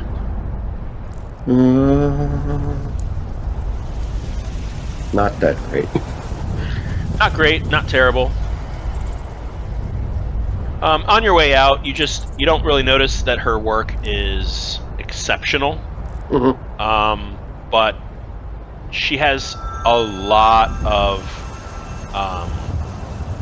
clean weapons. Like they're all shiny, and it doesn't seem like she makes a ton of money. Her tools are dirty. She looks like a lot of stuff has kind of been banded with twine or resin or sinew. But her work appears to at least be like she takes pride in what she does, and she doesn't have a lot of stock, a lot of inventory, mostly daggers and hammers. It looks like she sells a lot of tools when she can't sell weapons. Yeah, it's just kind of a quaint little workshop. She's got kind of 2 benches and kind of a bellows-like forge. And she's, got soot and dirt all over her. It looks like she's been working all day. Does she? Okay, can I peruse the stock while I'm here? Yeah. Do I see like a rapier? Nope. No rapiers. No. Okay. A longsword quite then. That fancy. Okay. A longsword then. Oh yeah, there's a couple longswords on the rack. There are about 4 or 5 weapon racks spread out throughout the shop, and there are about 3 or 4 longswords. They look all to be about the same style. Just a simple, straight cross guard, a leather handle with kind of a. She tried to put a little flare into it. She's got kind of a wire wrapping around it, and just a simple dome pummel and a very simple looking blade with a fuller. Sure. Yeah, they all look pretty much similar. Pretty much like she makes these and sells them to people who need a sword. I will. I'll inquire about one of them. Okay. Well, it's a pretty standard longsword here. I make a lot of these for the Blackguard. They when they need kind of a replacement weapon, some of the boys will come down here and swap out a broken sword for something that I've made. Are you looking to purchase one of them? Yeah. You have some very fine weapons here, and quite impressed with this blade. Oh, well, thank you. Yeah, tell you what, it's 15 gold for the sword, but why don't you pick it up tomorrow when you come to get your daggers, and I'll do a little something with it. Okay, I will do that. I will pass her 20 gold. Oh, well, thank you. And I'll pull my 2 short swords from my pack. I'm like, I don't really have any more use for these. They're worn, I get it. If you want to melt these down for more materials or find another home for them, yours to do with you wish. Oh, well, you know what? Great. I do get excess used weapons from the Empire. Sometimes I can get my hands on a barrel or 2 of fine steel, and these look fine. They're just nicked up. Maybe perhaps I just buff them out and run a stone across the edge, you might be able to resell these. So, much obliged. Thank you very much. No problem. You have a wonderful day. She kind of slides 3 gold back at you. Thank you, kindly. Thank you. I'll be back tomorrow with your weapons. Thank you. And yeah. All right. Is that going to conclude your 2-day excursion into Dainne? I also wanted to pick up a winter cloak. Okay. Probably the same place that Maven went. Sure.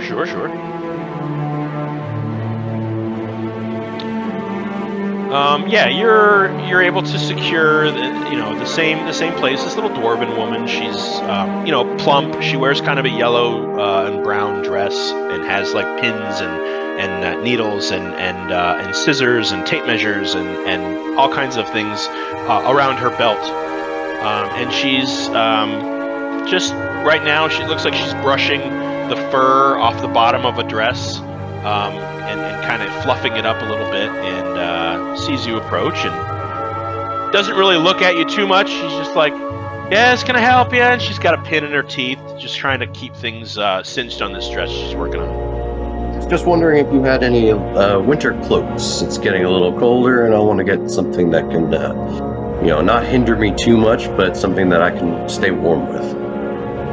Right. 1 second here, and you see her straining to kind of pull the sides of this bodice together, and she pins it. Right. All right. So winter clothing, winter attire. What kind of freedom of movement you're looking for? Are you looking for something that's a little ornate, or do you want to be able to move when you're knit? More movement, yes, but still on the warm side. Right. Another freedom of movement. Okay. So, color preference? You like lights, darks? Do you want something with a little flair to it? I'd like something dark. All right, we got your blacks, your dark browns, your dark blues over here, and she shows you an array of kind of hooded cloak attached to sort of a leather jacket kind of a deal with something you can slip your arms into, but you still it's thin enough where it adds a layer of warmth without restricting your movement. It's not quite made of a thick leather, but sort of that thin leather reinforced with sort of a thin cotton underweave. It's got kind of light fur at the cuffs and a hood that's sort of lined with a very almost like a deer pelt. And looks like it would, if you were to sort of put the hood down and open the cloak, it wouldn't be as hot. But if you were to close the cloak and lift up the hood, it looks like it would really keep you pretty warm, maybe even in the winter. It's kind of an interesting sort of mix. It's going to cost you 2 gold, and it doesn't have long. It doesn't come all the way to your thighs. It comes to your mid hip, and kind of buttons with a rope button at the waist to kind of keep it closed if you wanted to. So this looks absolutely perfect. Well, thank you very much. I hope it keeps you warm. Yes. Okay, I don't want to take up too much of your guys' time in the session here, but I'm looking for if I can find an easy place to get a loot and maybe some thieves' tools. Just hand you some thieves' tools, I think. Just double check. Oh, do we have extra? Never mind. I have everything but thieves' tools. I'm sure Agir has thieves' tools, but I wanted to get a set for myself. Sure. If I remember correctly, I think Agir's tools are broken. Oh well, maybe then 2 sets. So, I'm gonna work with Mike over the next 2 weeks and ask him what he wanted to do. Okay. Over the 2 days, because that's just one. That's one more person that doesn't have to go through all this. Sure.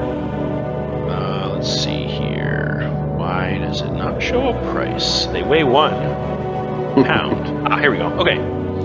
It's going to be 25 gold pieces for thieves' tools. They're not considered thieves' tools. In fact, you garner a little bit of a bad glare when you walk in. You're like, I'd like some thieves' tools, and you see that. The old man behind the he's kind of a general store owner, and he just you see him counting coins. He just sort of puts the coins in the sack and sort of slides it a little closer to him. He's like, We have lock-picking sets, if that's what Yeah. you're on about. That's probably what I tactfully said. Not not just out and about. Asked for thieves' tools. Right, because we don't sell thieves' tools here, sir. Yeah. I'm sure. It's like the thieves' tools are back there with the other cooking utensils and things like that. You'll find your lock-picking set. Yes, lock. So that's going to be 25 gold for the thieves' Okay. tools. Okay. And a And loot. a loot. Was there a Yeah. particular style you were looking for? Just not particularly. Question about that. If Sazros does like his bard thing, can I, because I have proficiency with the loot, give him advantage? No. Okay. Well, you I'll- could jam with him. Yeah. I'll grab the loot anyways. All right, they've got one for.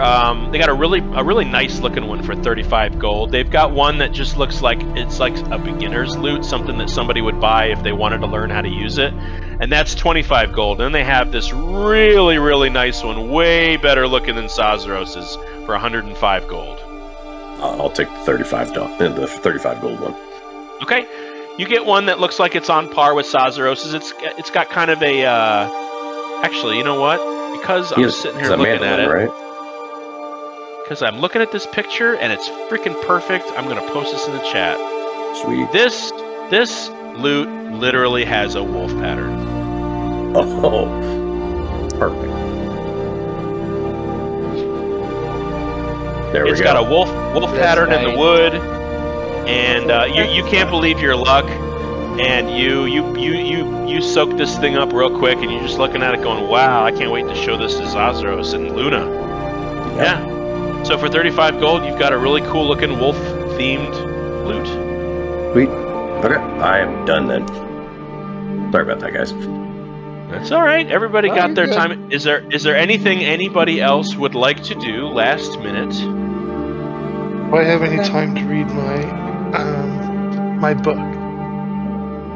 Yes. What did you do during your 2 days again?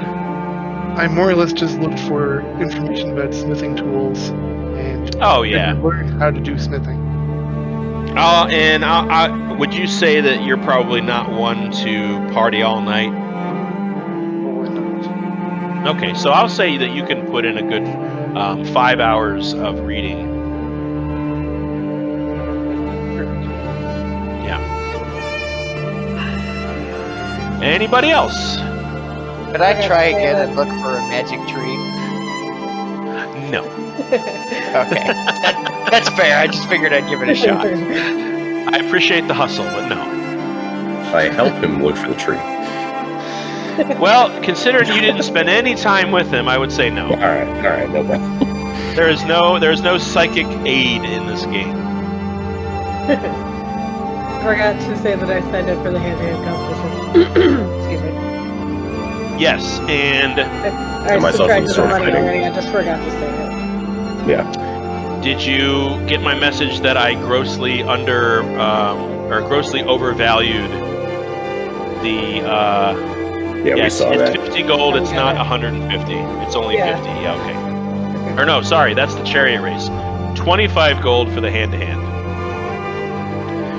Now, I don't know if you guys have subtracted any of that already, but you don't actually officially have to until the Ellington Classic starts and that event starts. Oh, okay. I already did. That's when you actually submit your fee. So it's fine if you already have. Just let me know when I ask for it. You know, we'll just roleplay that that's when you gave it to him. Okay. Okay, fair enough. All right. If there is no further ado, we're going to fast forward to the evening, or it should say the afternoon of the second day. You all kind of settle into the Hargrove estate, looking, you know, in your various tasks and errands that you were running. You come across, or you make your way back to the Hargrove estate to settle in for dinner. And there is a knock on the door that The first time you came here was a little, you were a little trepidatious about a knock at the door, and sort of ready yourselves for whoever is at the door while you guys are all enjoying dinner. So, it is a pair of Blackguard. It is only two of them. They are not grasping their weapons, and they have their visors up, and they kind of clink their way into the dining hall, and they address Sir Thorsten. Are these the crown collectors? Sir Thorsten agrees, yes. At their earliest convenience, preferably before the night's end. Their presence is requested at the request of the Duke of Dainne. Ah, well, I'll be sure to lend them my carriage and have them escorted to the palace at once after dinner, if that's to the Duke's liking.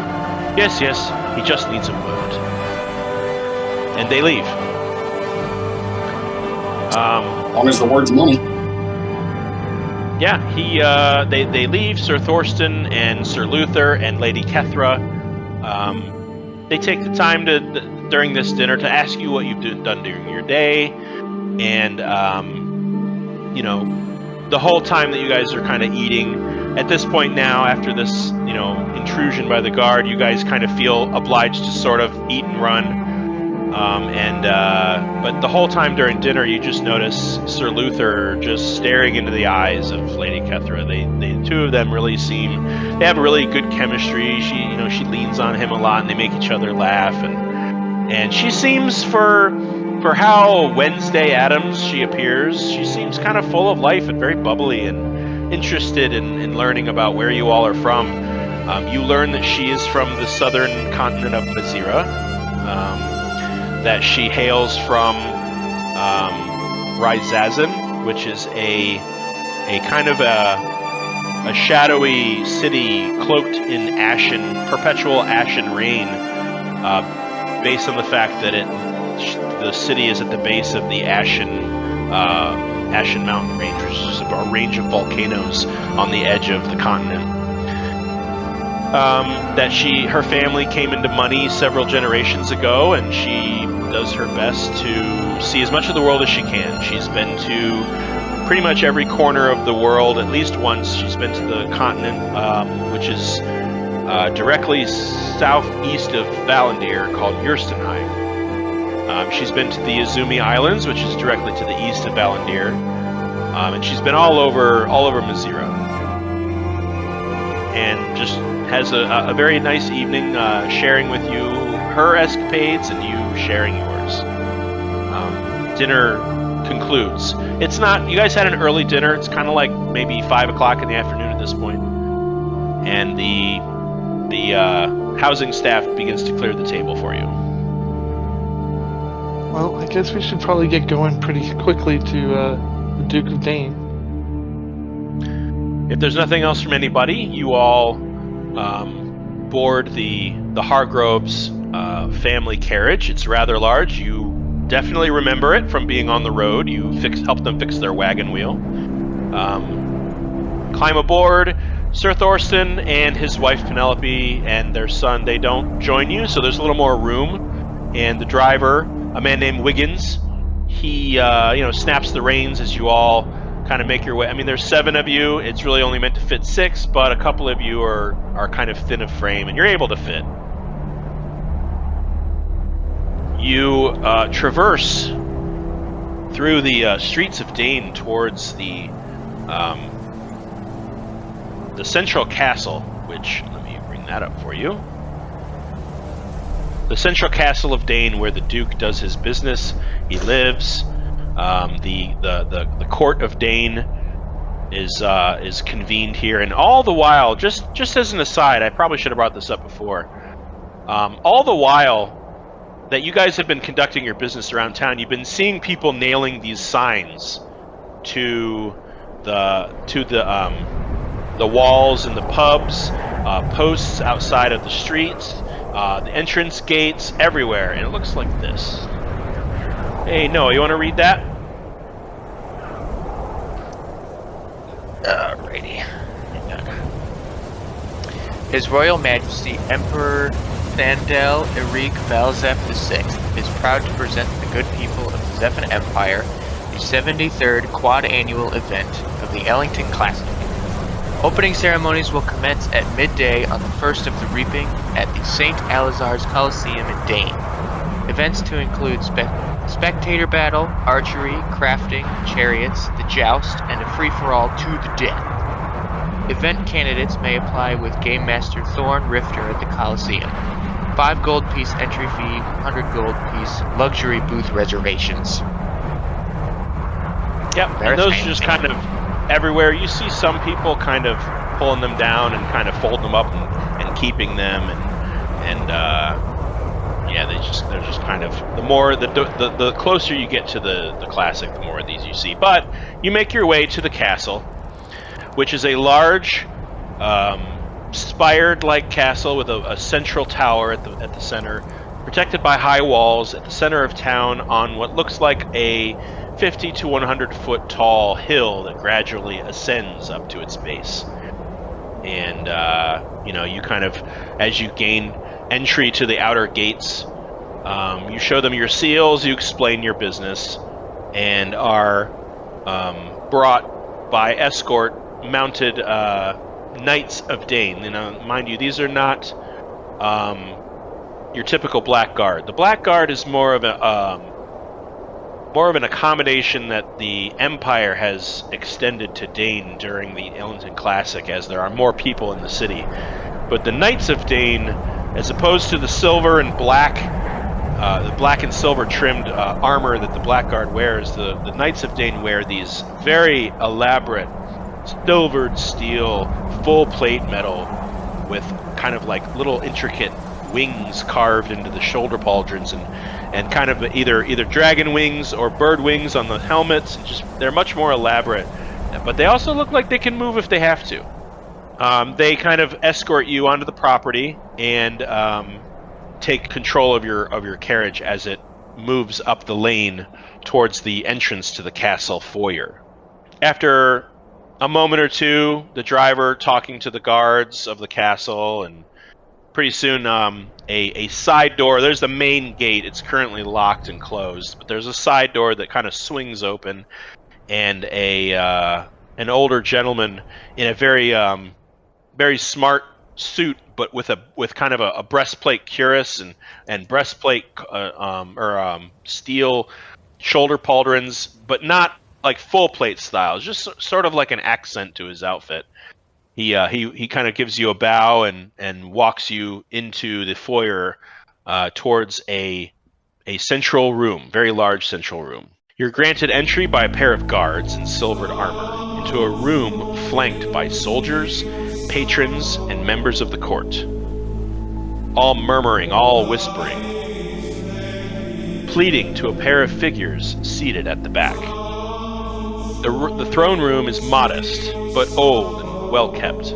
Its architecture denotes styles of ages past, as Dainne is known to predate the Empire by a millennia at least.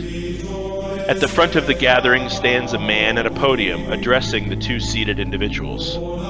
You approach and hear the middle of a conversation between the parties. And it is apparent, Your Excellency, that these attacks are not unique to our fair city. We have heard reports of this invasion as far south as the Needle. At this point, another patron pipes up.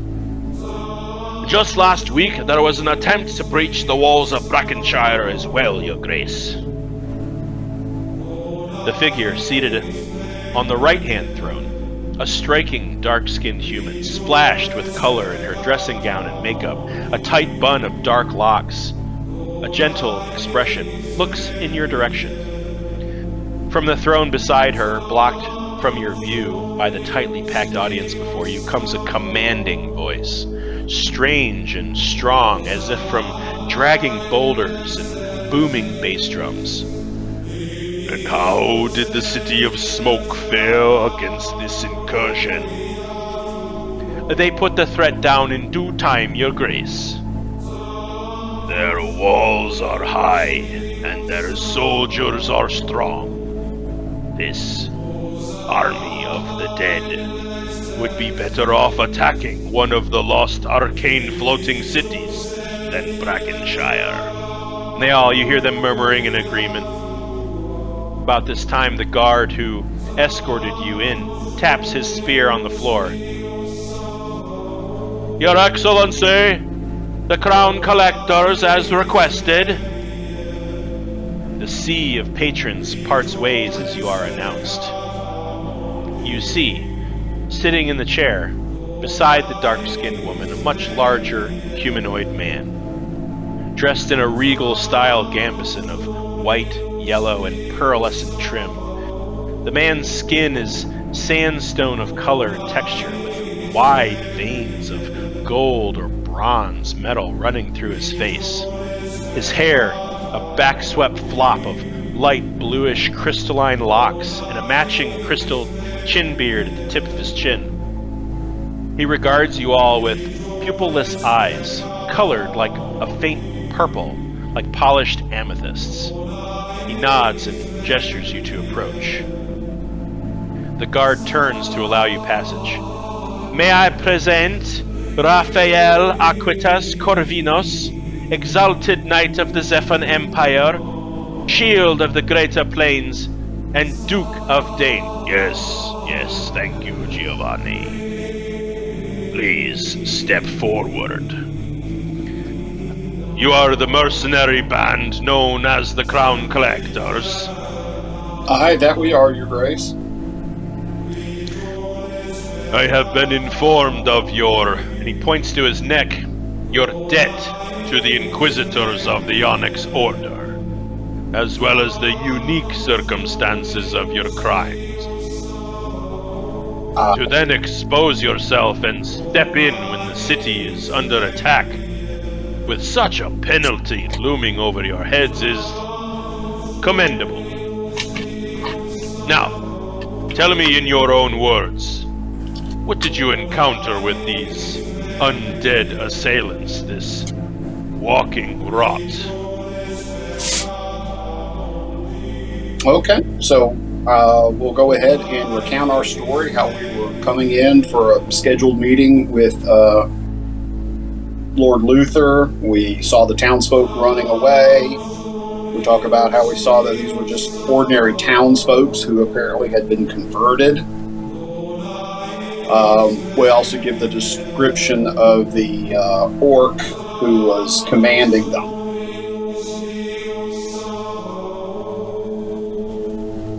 Gizrak. Yes, Gizrak, that was his name. Interesting indeed. Does anyone else have any experiences with this cult, this walking rot? What do we know of them?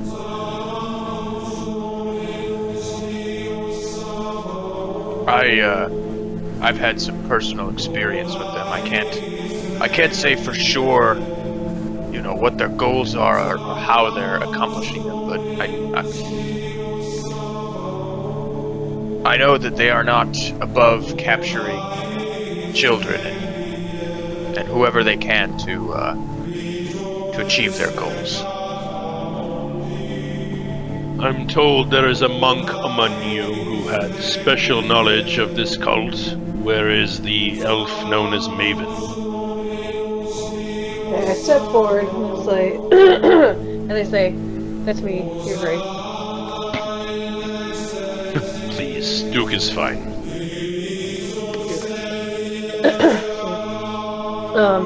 I don't know a lot, but I do know some from my studies with the monks of Pelor. I know that the cult is called the Walking Rock Cult. Baylock, who is a demon that we have actually sent back to the Hells at this point, is the champion of them. There is a lich elf who seems to be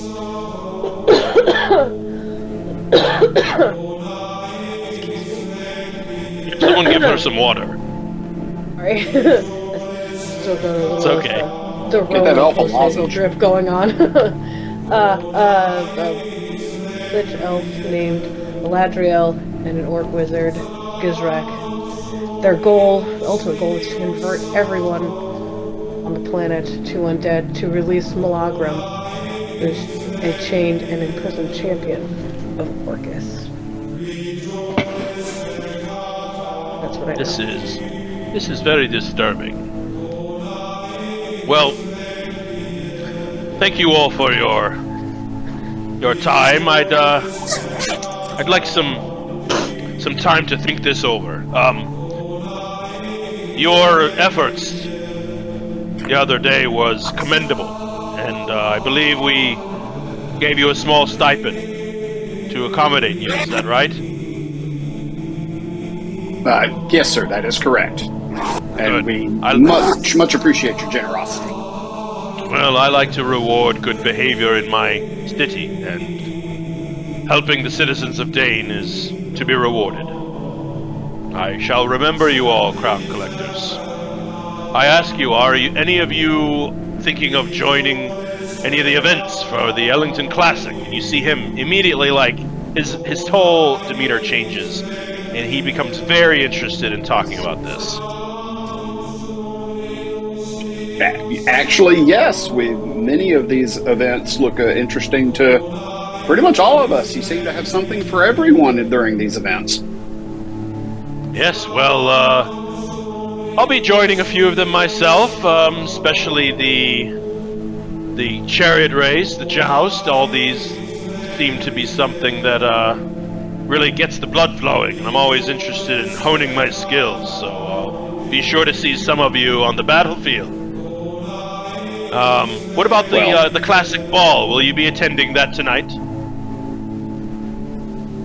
We honestly did not know that there was a ball. We must have missed that memo. Oh, you simply must come. It happens every time we have the classic. There is the classic ball. It's usually not privy to most of the common folk. They tend to not own the type of clothing that would be required to attend, and as much as I hate class society, it does offer me a chance to brush up my dancing.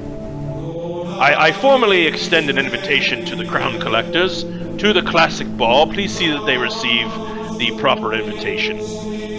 And you see a couple of the scribes sort of like, they kind of give like a begrudging sigh, and they start scribbling into their little scrolls on a clipboard. They are invited. Yeah. So, if there is no other personal business, I believe we should retire for the preparations to the opening ceremonies in a few hours. So, see you all there, and good to meet you, Crown Collectors.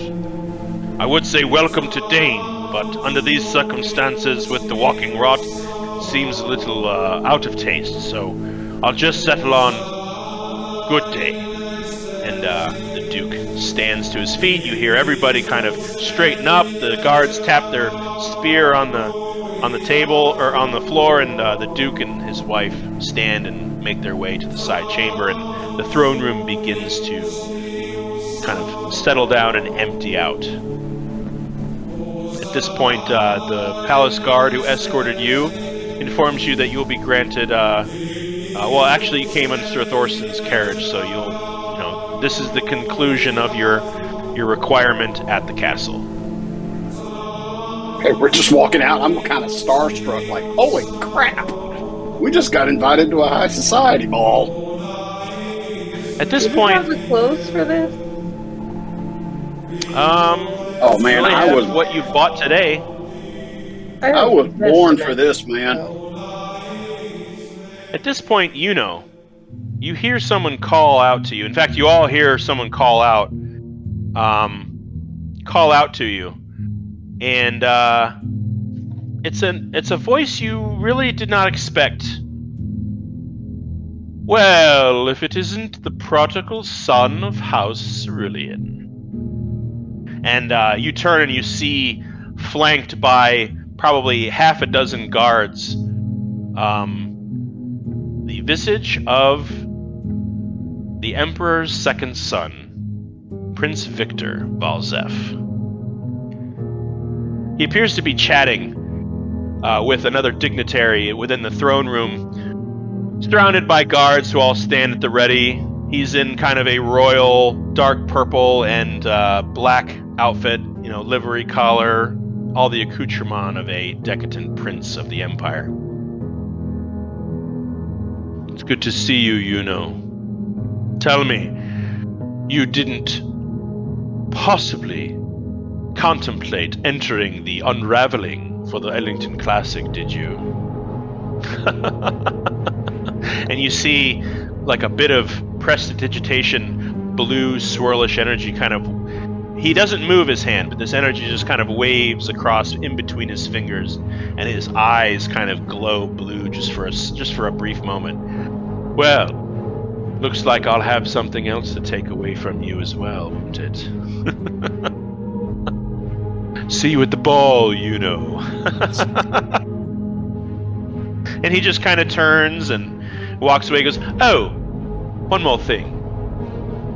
That rod of planar shift that you was so gracious in gifting me. I was able to present it to Father. He was quite pleased with me. Matter of fact, they used it to bring upon a bit of entertainment that I'm sure you'll enjoy for the opening ceremonies. We wouldn't have been able to do it without you, Never forget that. Charlotte is in the capital. She wouldn't be caught dead in the presence of someone like you, As illustrious your family may be. And I'll see you on the battlefield. And you see Prince Victor walk away really differently than he approached you. If there are no guards behind him, if he's like not seeing anybody, I'll cast like minor image and put an ass's tail on him. An ass's tail? Ooh. Again. Okay. If he's like surrounded and there's somebody that can directly lay eyes on his backside, I ain't gonna do it. Well, no, he's flanked by 6 guards. Okay. Yeah. And he got a 19 on his perception of watching you kind of do that.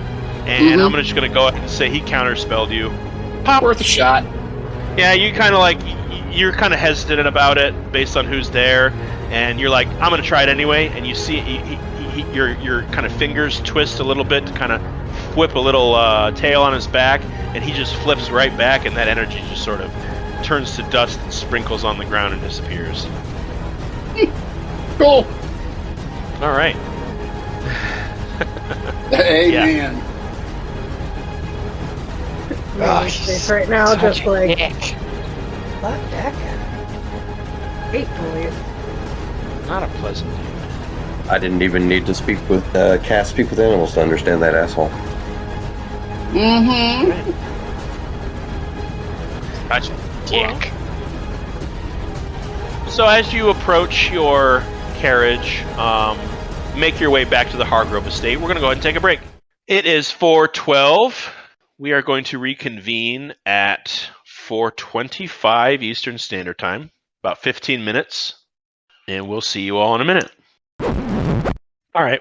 So, is there anything anybody would like to do before we go into the opening ceremonies of the Ellington Classic? Would I be able to go pick up my weapons? Yes. Many of us probably want to get some fancier clothes to attend the ball later. Well, Yeah. Yeah.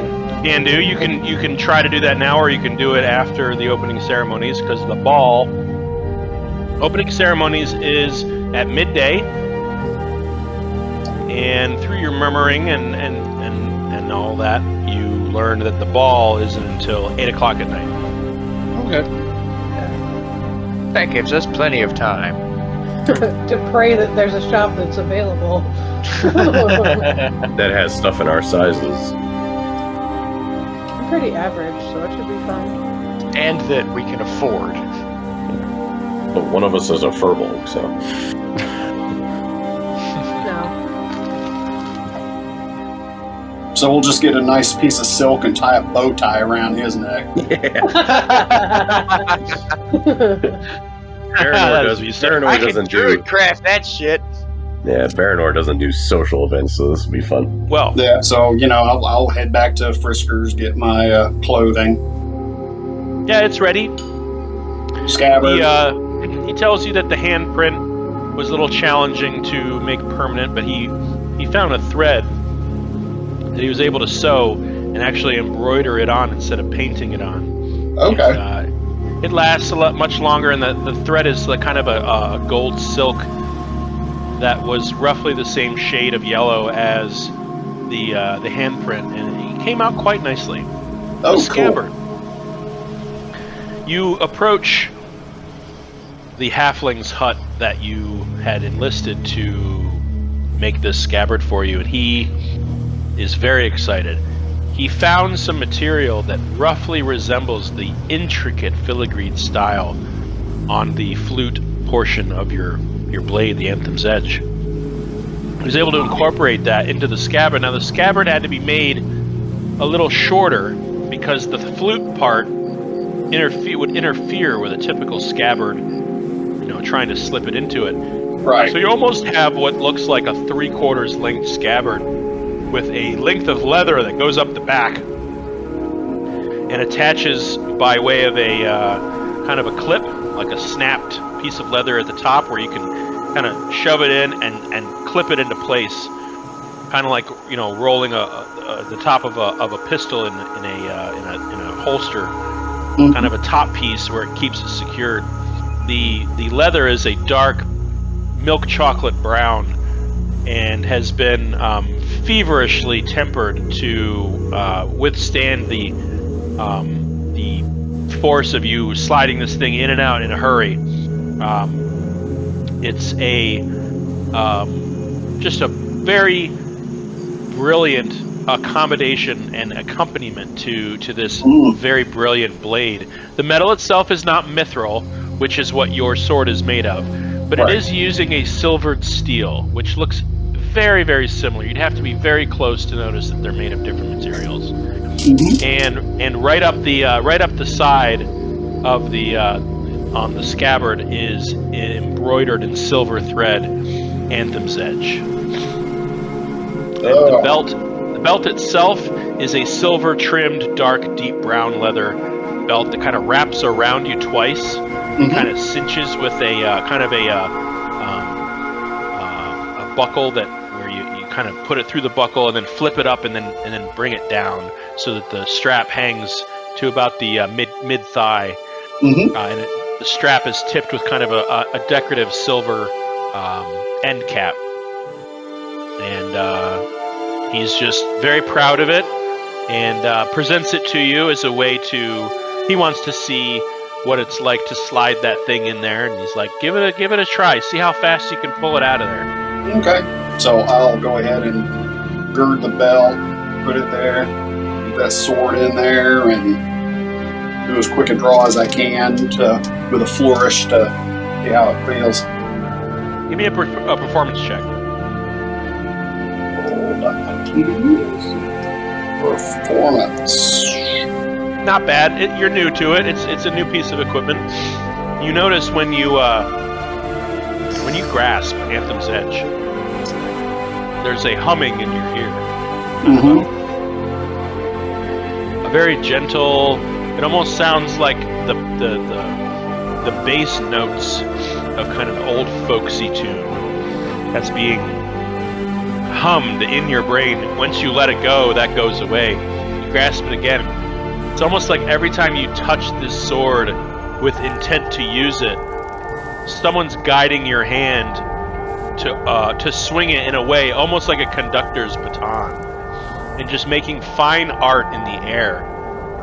As you whip this thing around, it doesn't come out super easily because you're not used to the flute tubes being in the way. You kind of catch it on your clothing a little bit. You feel like this is something with a little practice, though, is going to make a very fine companion to a bard. All right. Yeah. I thank this gentleman profusely, and I'm sorry I didn't catch his name. If he has one. He does have one. He's a halfling. Okay. His name Placeholder. is... Placeholder. Nope, Brett Anderton. Everyone's name is Placeholder. What was his name? Brett Uh-huh. Anderton. Anderton. All right. Mr. Anderton, a true credit to your profession. Thank you so much. Well, thank you for providing the canvas with which to craft. All right. Well, I think I've done all my business gathering up the stuff. Right on. I'll go and pick up my weaponry from Maggie the blacksmith. Okay. She is in the process right now of... She has what looks like a gold or brass sphere on a stick, and she's tapping one of your daggers and making some notes in a very rough, rugged journal, leather-bound book with her left hand. Oh, did I come back too soon? Oh, Baranor. No. I've got her ready. I'm just taking a look at her. And you see her kind of make some notes again, and she puts down this strange tapping device that seemed to offer some kind of a ringing sound. And says, "Well, I've got some good news. Okay. I hope you weren't thinking that these daggers were magical, because they're not quite magical." No. I knew they weren't magical, but I knew there was something odd about the metal. Well, Special, maybe.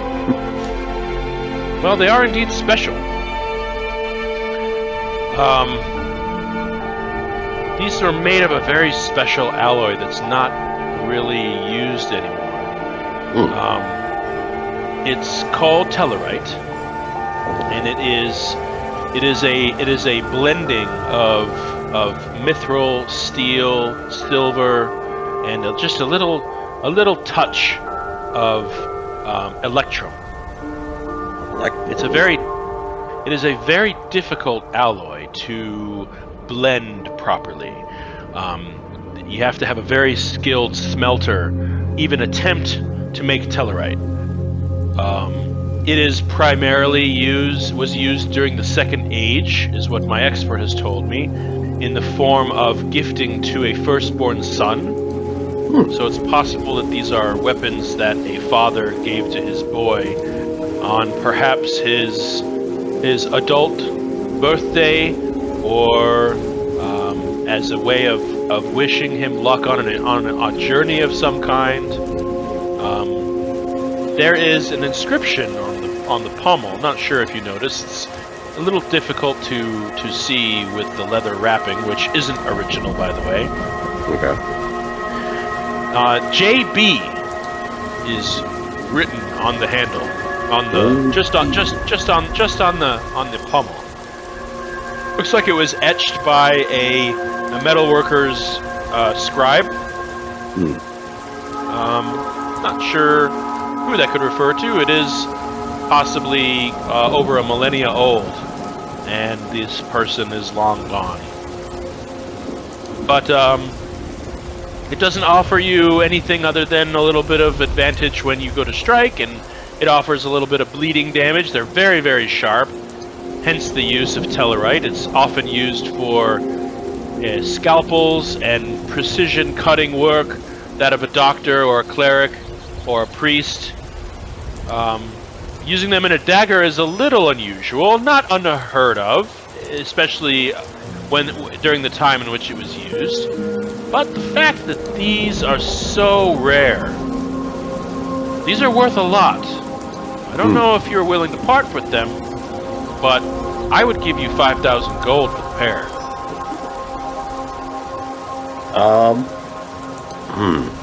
It's a tempting offer. I'll have to think it over. Well, be sure you come to me if you decide to sell. Fuck all these other people. I will definitely come to you if I decide to sell. Well, I'd love to take them off your hands. They're beautiful pieces. And as you're kind of inspecting them a little closer now that you're talking to an expert, you're noticing that they are, in every essence of the word, aside from the leather wraps, which they do look a little out of place opposed to the rest of the blade. And you kind of pull the leather away a little bit, and it's got kind of like a wire wrap around the handle underneath. Aside from the leather wrappings, which are a little unique against each other, the daggers are identical. There are no nicks, scratches, scuffs, marks, dirt, nothing on these blades to differentiate one from another. They are absolutely and 100% carbon copy replicas of each other.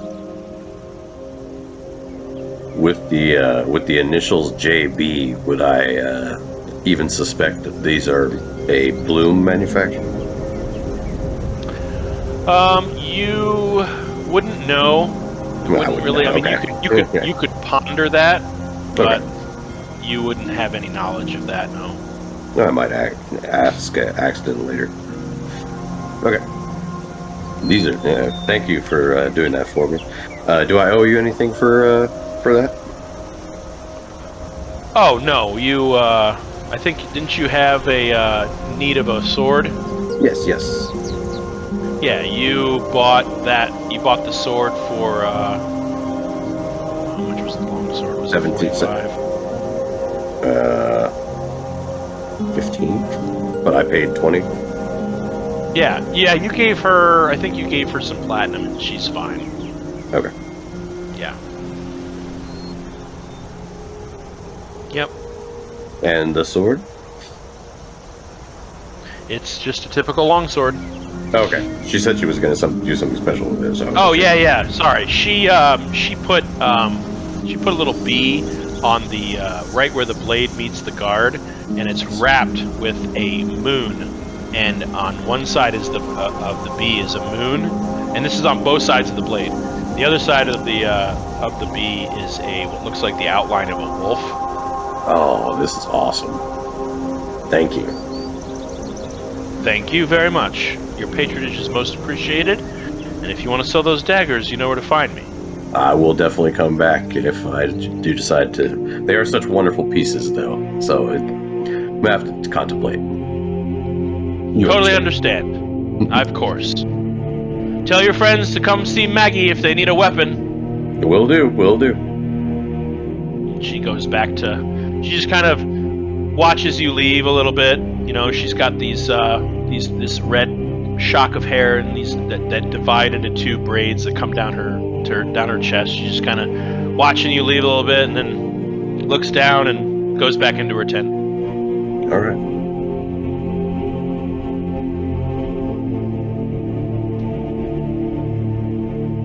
Axton, Yuno, Koza.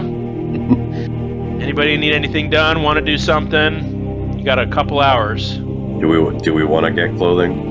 Yeah, I think trying to find some fancier clothing might be beneficial. Okay. All right. I don't need any fancier clothing, and I just kind of rotate my robe and throw it over my shoulder, and then cast Druidcraft to make a little leafy bow tie. And I cast counter. Koza, sash, and bow tie. So I'm assuming, being a Furbolg druid, that you're very hairy. Yes. So I'm assuming when you say you throw your robe over your shoulder, you're just freeballing underneath, right? Oh my god. Well, I wouldn't say I have robes on. I mean, like my cloak of calm emotion. I just kind of throw it over my shoulder. Okay. I was just about to say, great, so you're going to be flashing folks. No, not like that. Got it. All right. I'm not that indecent. It's a cultural thing.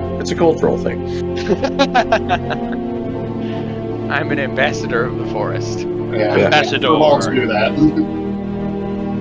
Well, it's going to be 15 gold each for a fancy outfit. And Okay. Fisker and Son, I'm sure Sazros would recommend Fisker and Sons, and they have They have Make sure plenty they of got something on stock. the discount rack. Yeah, they've got plenty of stock. Discount rack, not really. This is a very high-end establishment. All right. We'll see if I can sweet talk him to kind of knock a little bit off the price. Yeah, go ahead and make a persuasion check. All right. As I've been such a good and loyal, but well-paying customer. 14. You knock off 24 persuasion. 20. Oh, performance was 14. 24 persuasion, yeah. Oh, well, let me do this then. You get the guy down to 10 gold each. Nice. 10 gold each. All right, very briefly, what would you guys like your outfits to look like? You can just say just a dress or a tux or a suit. Let's go with Dr. Bean. What's Sazros swinging around in? I'm thinking like the green outfit that I already have. It's got all cleaned up press, got my new pauldron pauldron design there. I'm in that with Anthem's Edge at my side and the mandolin on the back. Got it. So you don't even need to buy anything. Koza, you're not doing anything unless you're using your druid craft. Yeah, I'm just doing the cloak thing, and then I'm druid crafting like a leaf bow tie. Perfect. Axton, what is Axton wearing to the ball? Okay, I have a picture here. I'm gonna just put it in the chat. Go for it. But I'm just gonna change just the color. You can go on to the next person. Okay. Yuno? Magic color. All right, Maven? Okay, so I want like a long sleeve gold dress with a red sash. Sleeve gold dress, red sash.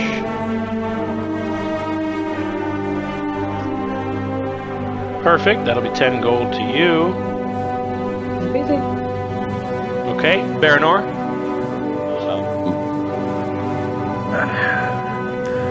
Just some like I don't remember that I hadn't described it. Besides, just something like fancy, kind of upscale from casual clothing, but with some like leafy like filigree in it, and a wolf's head on the lapel. And the sleeves torn off? Because the sleeves are bullshit. No. The sleeves will stay on for now. I may turn them off later. So, Barry, dark green tailcoat. Yes, that'll work. Oh, I'm talking to Barry. Oh, sorry. The other Barry. Dark green tailcoat, silver filigree. Yeah. Cool. Perfect. All right, and then Atgear, and this is because Mike's not here, and you should never ever miss my session ever. He is going in a dark brown burlap suit. Burlap. Yep. I was thinking like a real rough. Maybe not. Ooh, that's pretty. Maybe not a burlap, but like a real rough brown wool suit and a big, fat, puffy bow tie. And a cigar. Oh yeah, he's always got his cigar. All right, cool. All right. So it gets to be about that time. The Hargroves, the Hargroves, all of them, they man up their carriage. Let me see something here. And everybody climbs on board. You guys are not all going to fit on the carriage, unfortunately. But most of you have horses. The 2 or 3 of you that don't get to ride in the cart. That's okay. This and is to the you opening draw. ceremony. It is. Okay, sure. Yep. So, the streets, they are abuzz with riotous activity as you make your way to the St. Alisar Coliseum. Merchants, tightly packed along the streets, shout over each other, "Exotic fruits! Iridescent silks! Incense from Mazira!"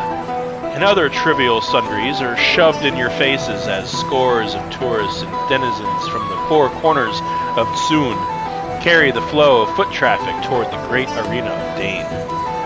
The sounds and songs flood your ears, nearly deafening you as different bards and musicians line the passage, changing the tune that you hear every 10 or 15 feet. The smell of roasted meat, vegetables, spices, curries, fish, and fowl dance about your nostrils, awakening your appetites and enticing your bellies to be filled with the splendorous bouquet you're experiencing. The crowd grows tighter and more packed the closer you draw to the Coliseum.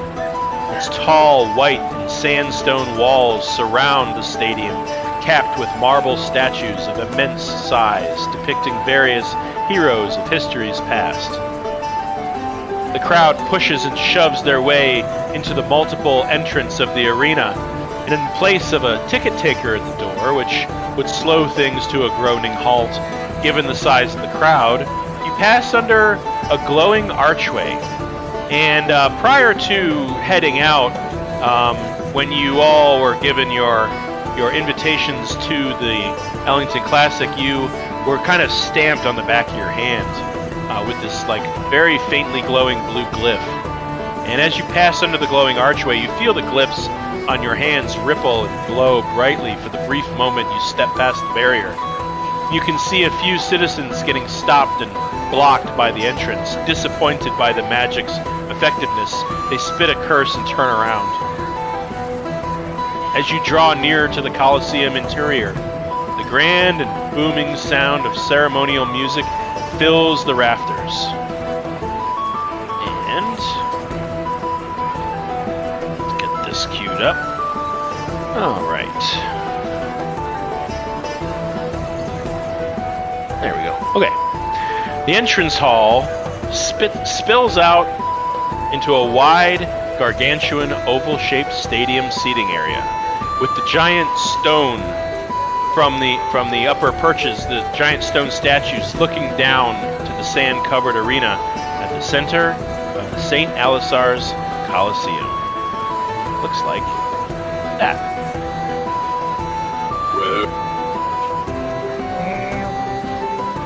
Wow.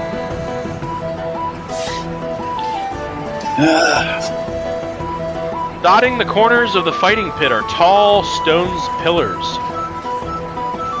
with chains dangling from their tops and two huge brass statues at the center depicting a pair of mounted warriors.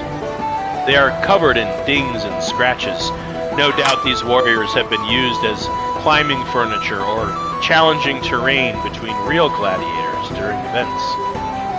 As the crowd filters in and begins settling into their seats, Sir Thorsten, Sir Luther, and the rest of your party lead you up to one of several sets of marbled, gold, and silver-trimmed staircases that wind and spiral to the arena's upper levels, where the Hargrove family booth is situated. Replete with comfortable cushioned seating, side tables for drinks and snacks already laid out with wine, ale, grapes, figs, nuts, all manner of finger food.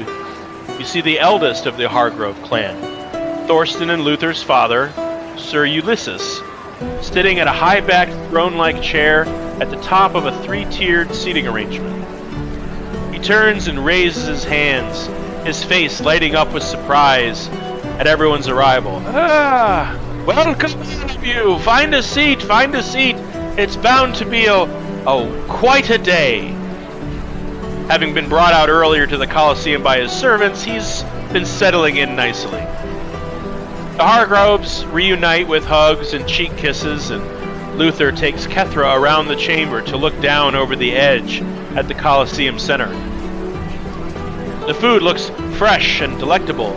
The drink looks refreshing. What would you all like to do here?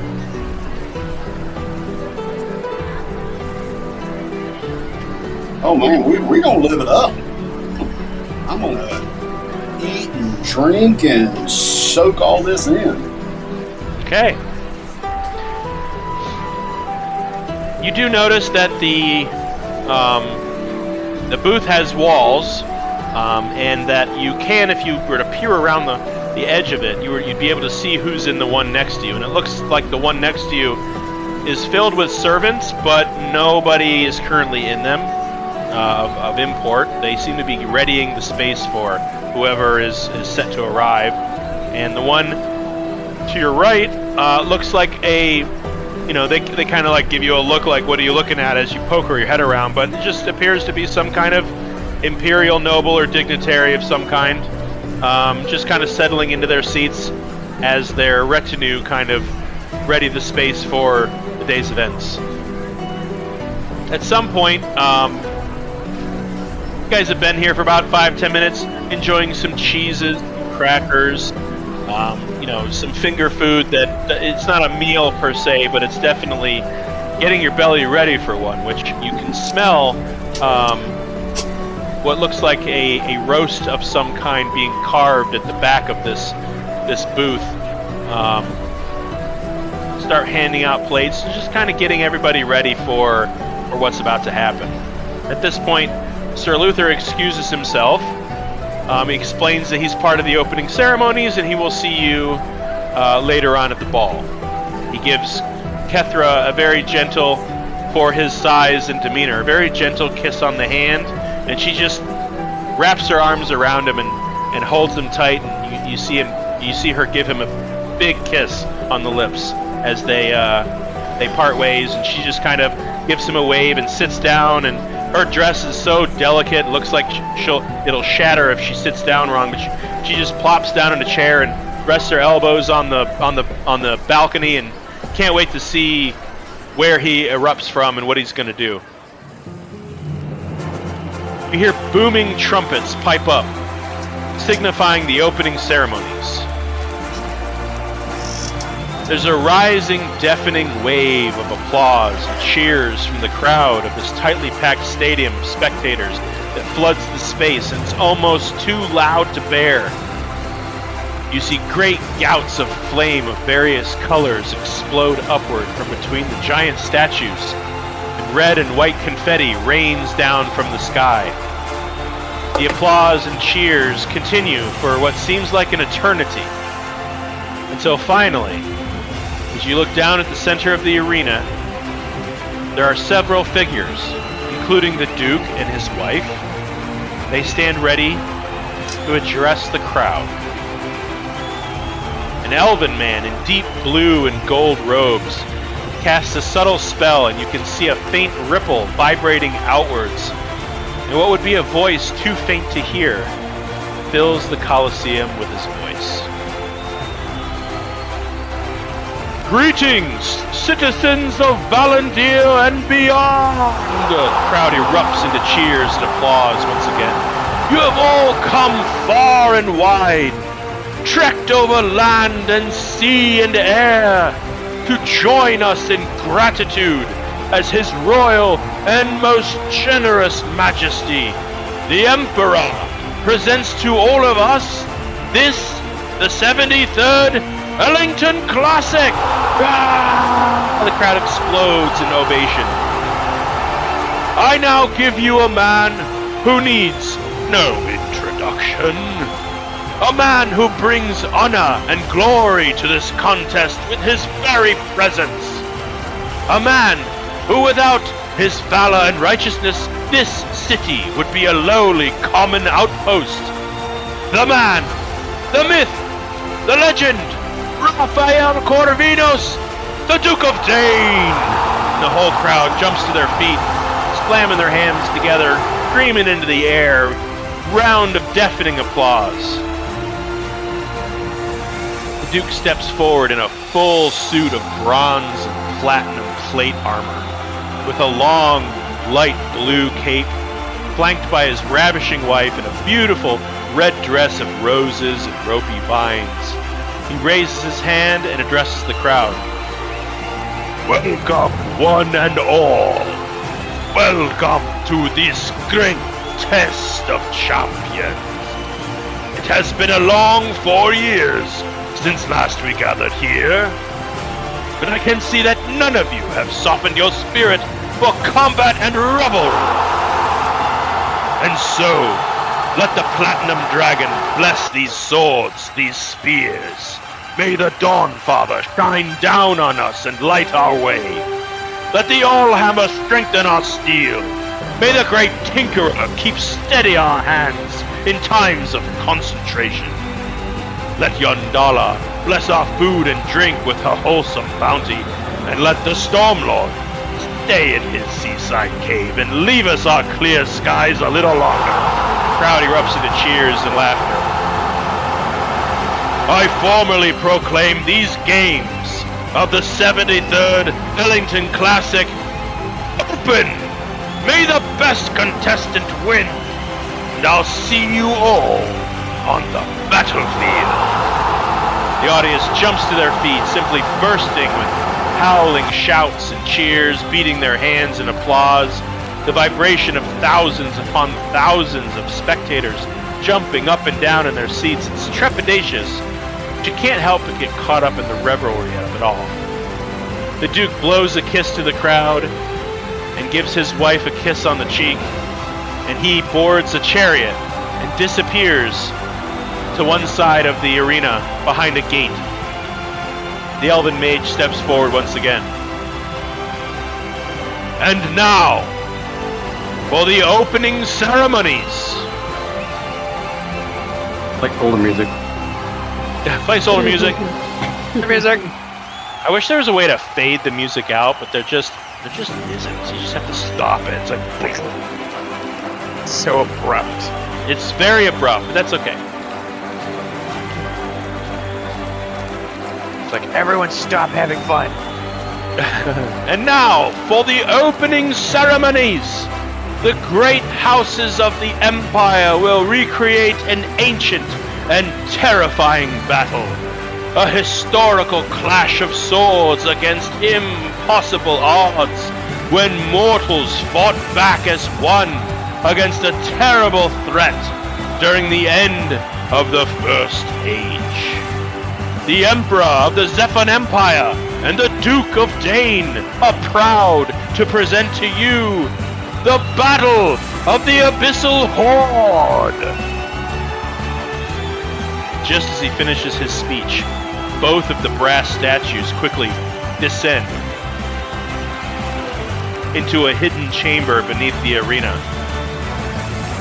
The Duke's wife and the Duke's retinue, they board a small floating platform that rises into the air and flies them into a neighboring luxury box right next to yours. She nods at you all and they step down into their seats to enjoy the show. One of the central brass statue openings down in the arena is replaced with a flat stone platform that rises from the depths and sits flush with the sandy floor. While from the other hole rises something else. A terribly demonic creature of towering immensity. Its great red bat-like wings lie folded and restrained and chained to its side, and its huge minotaur-like red-skinned body, held and restrained by thick black chains, clasp its arms behind its back.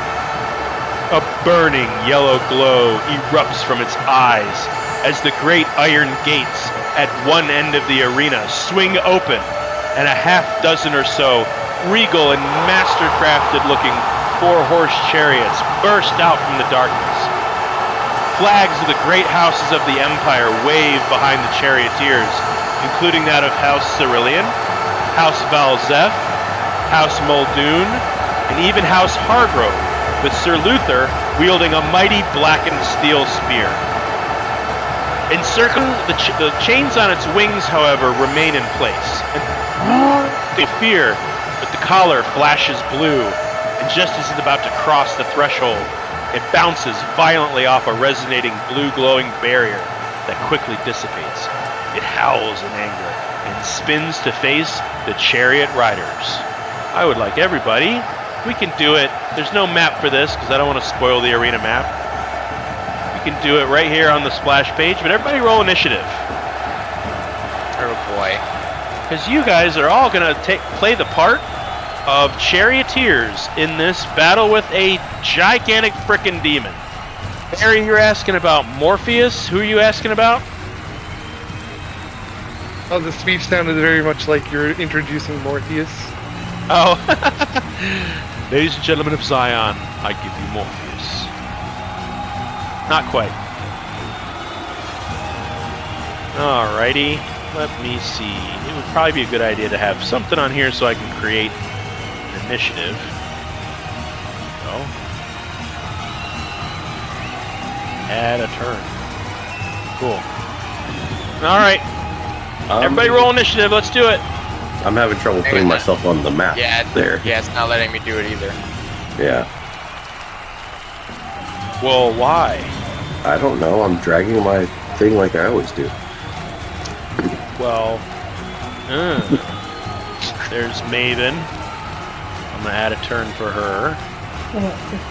You got 15? Okay. I mean, I can roll for it, but... Marinor, hold on. I'm gonna add a turn for him.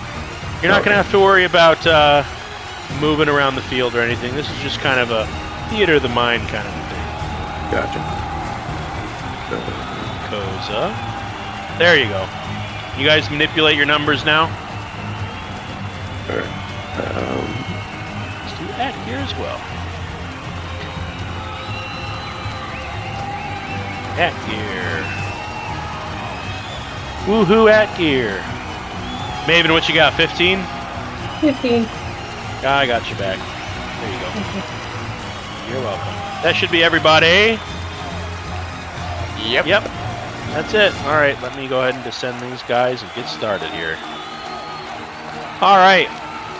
For the purposes of this, you may use your own attacks. It's just easier that way, but you only get one action. You only get one attack per action. No two multi-attacks or anything like that. No spells where you guys are you're getting close and stabbing with your lances. That's the attacks here. So, first up on the docket is, just because it's cool and fun, a representative of House Bloom. Isn't that fitting? So, Axton, you may roll up, and you're able to use. It takes you a minute, but the way this works is, you guys are circling the center of this creature, just kind of circling around him, and then diving in and getting closer, where you can chuck your javelins or your spears or your lances and get in close. So,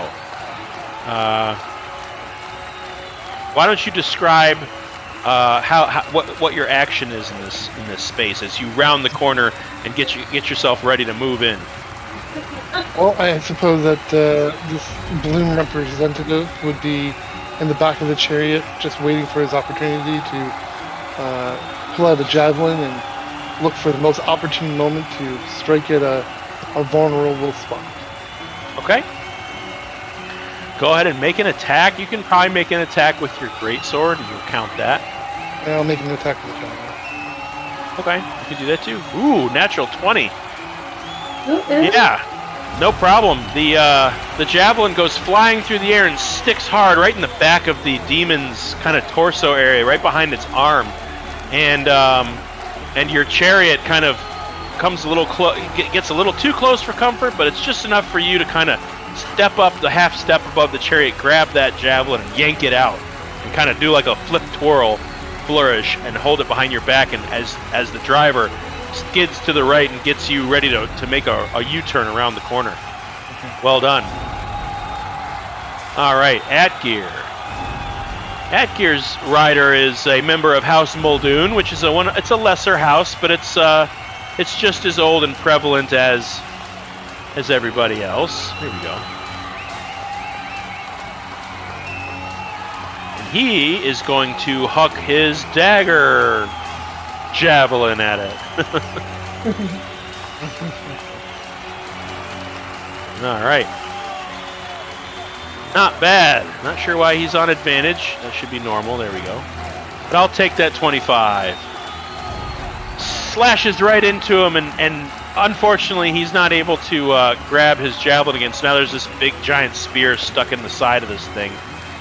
All right, Maven, your chariot rider is a half-elven looking large burly woman for a half-elf, but she's got kind of really, really dark tan skin, a shock of red hair in like a spiked up Liberty spike kind of mohawk do that kind of fits in between the crests of her helmet, like has like a Greek style face mask.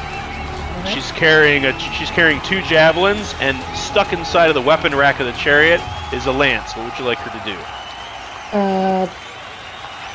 Hit it with a lance. Okay.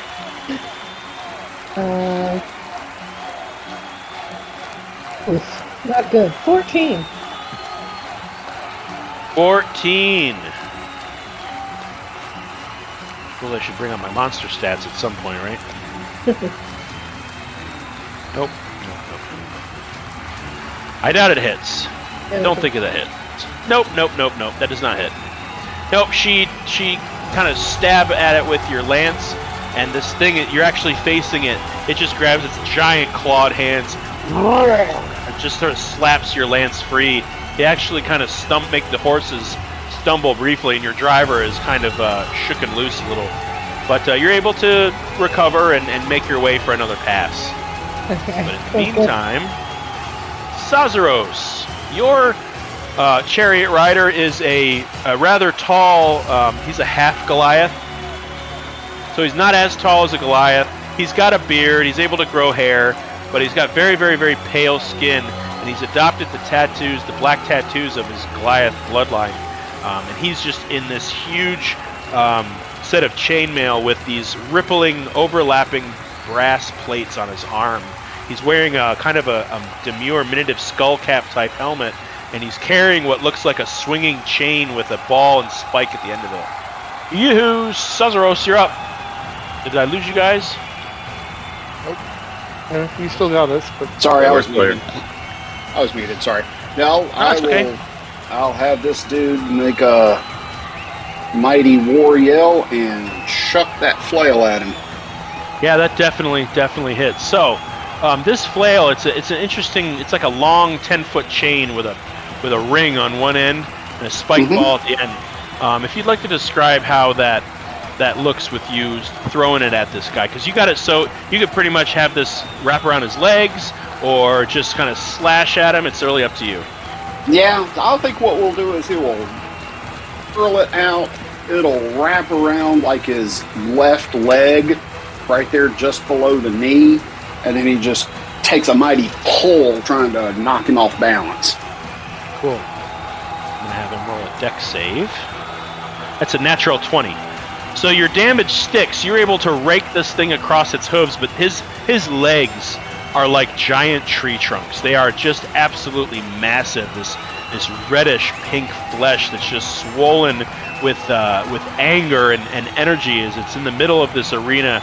And looks like it has no idea how it got there or what it's doing there. It looks more confused than angry, but it definitely is not happy. And you just swipe at its ankles trying to wrap the chain around it, and it's able to kind of dodge away and instinctually tries to flap its wings and cause it to stumble a little bit, but it stumbles out of your way. You do kind of get some flesh in the spike ball, but not much more than that. Koza.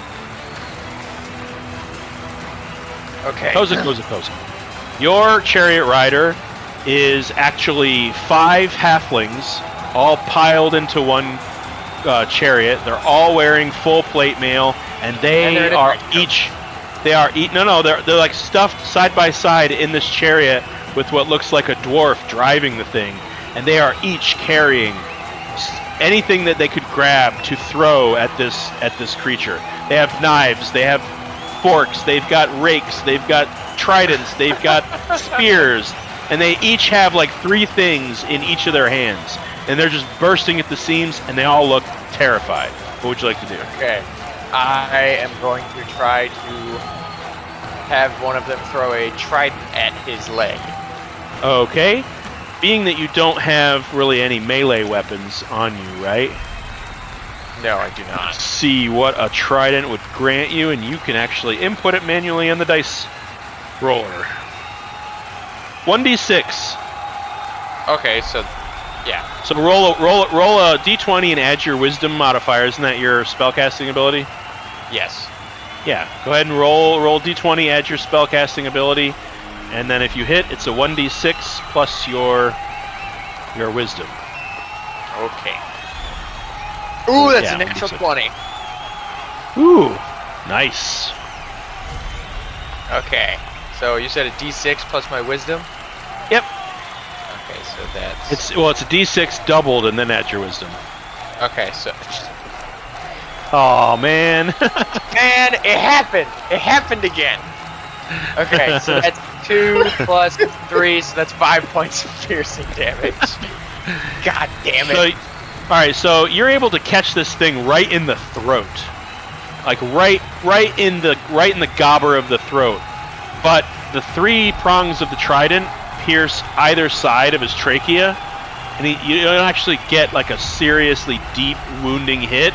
But this thing's now stuck in his neck, and he tries to like grab it and pull it away, and he rips a little bit of flesh, and a little spurt of blood. He's like, It kind of makes sense, especially since he was aiming for his leg. yeah, pretty much. Baranor, your chariot rider is a green-skinned dragonborn who has what appears to be a bow and arrow that he is using to fire at this demon restrained. So if you want to go ahead and you can use your own weapons to go after this thing. Sure. Nope. Get those bad rolls out of the way. Yeah, no. All right, your arrow goes wide.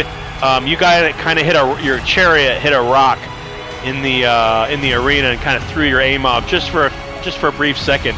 And your dragonborn just is like, damn it! Goes for another arrow, rounds a corner to make another attack. But at this point, it is the Baelor's turn. Oh boy. The Baelor turns around, makes an effort, and finds. Let's see. We're gonna go with.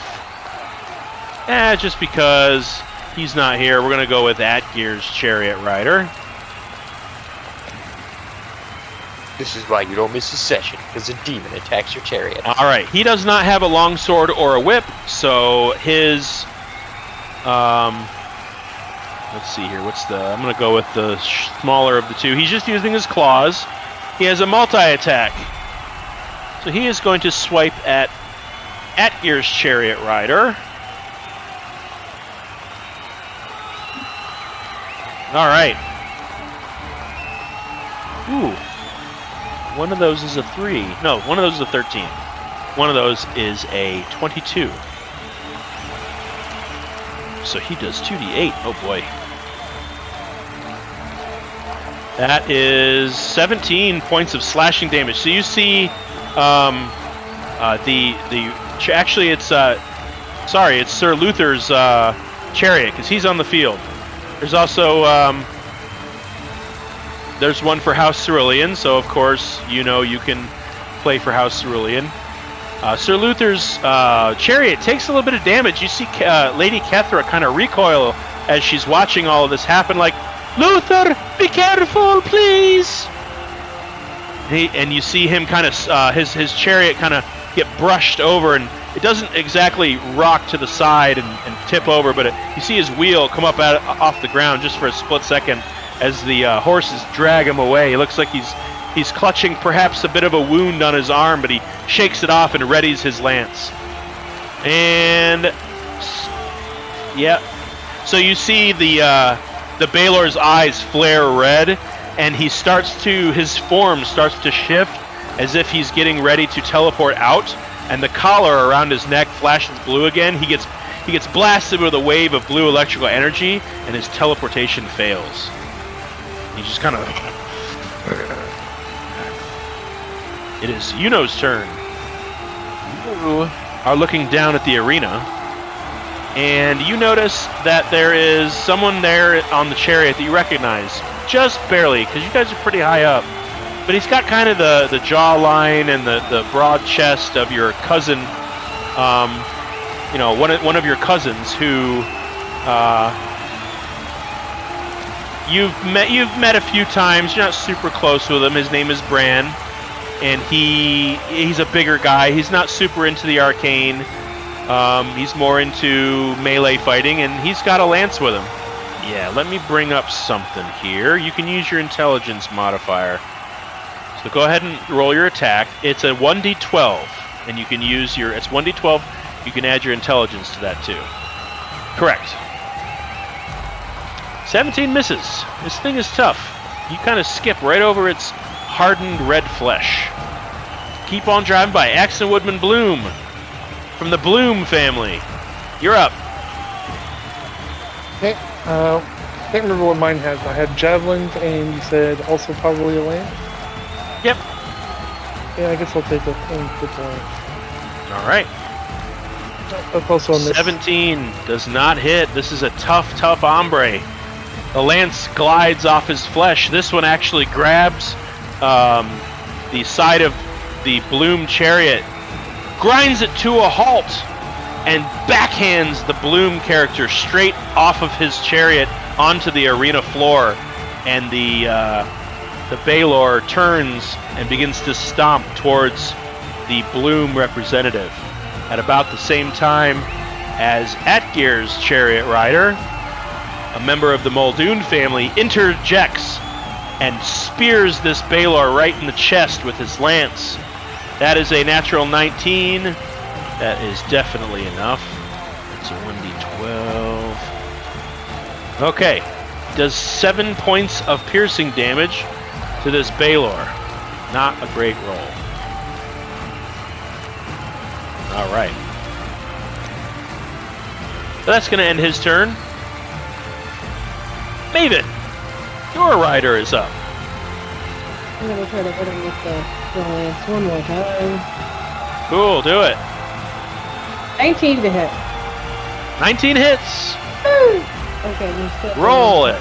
So It's 1d12 plus your 1d12 plus your dex is fine.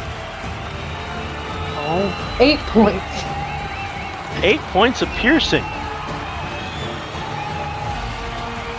Yep. The Baelor is looking rather chuffed, but doesn't look terribly injured. And you make your way around for another pass. The crowd, with each strike, erupts into applause. You guys, all of you are watching this happen, watching these characters interact with this Baelor, and the blood sprays on the Colosseum floor. And with each swipe from the Baelor against the chariot riders, there's a gasp amongst the crowd, as if worried that something horrible might happen. You're getting the feeling that this crowd is anxious for spectator sport like this. Sazros, your rider, is up next. All right, so another swing with his spiked bowling ball. Cool. 22 hits. All right, he's going to make another dex save because you're going for. He's going to fail that big time. All right, you have this thing bound around the ankles in your chain. You're still about 20 feet away. It's got a pretty long range, and you can either continue traveling and try to yank it out from underneath its feet, or you can stop and keep it restrained. What would you like to do? I'm going to try to knock him down. Okay. All right. Let's do a contested strength check. Alrighty. And I'm guessing you don't have the best strength, right? I have a +2. Okay, go ahead and add another 1 to that. Alrighty, let me get that there. So 1d20 plus 3. Yeah. 15. 15. He beat you with a 23. Okay. Baelors are strong, so you go to ride away with your chariot, and the Baelor just kind of digs his hooves giant hooves the size of manhole covers into the sand and stands stock still. And as you try to drive away, your chain comes unhinged, and he kind of allows the spikes on the chain to rip more of his flesh away. He doesn't seem terribly bothered by it, and your chain comes free, and you ride away. All right. Koza, what would you like your halflings to do? Okay, how many daggers am I allowed to throw at one time? I'll let One. you throw 3. 3? Okay. Yeah. Perfect. I Because want it's one fun. in his. I want one in his throat. I want 2 in his chest. Okay. All right. So the throat one. Ooh, that's not great.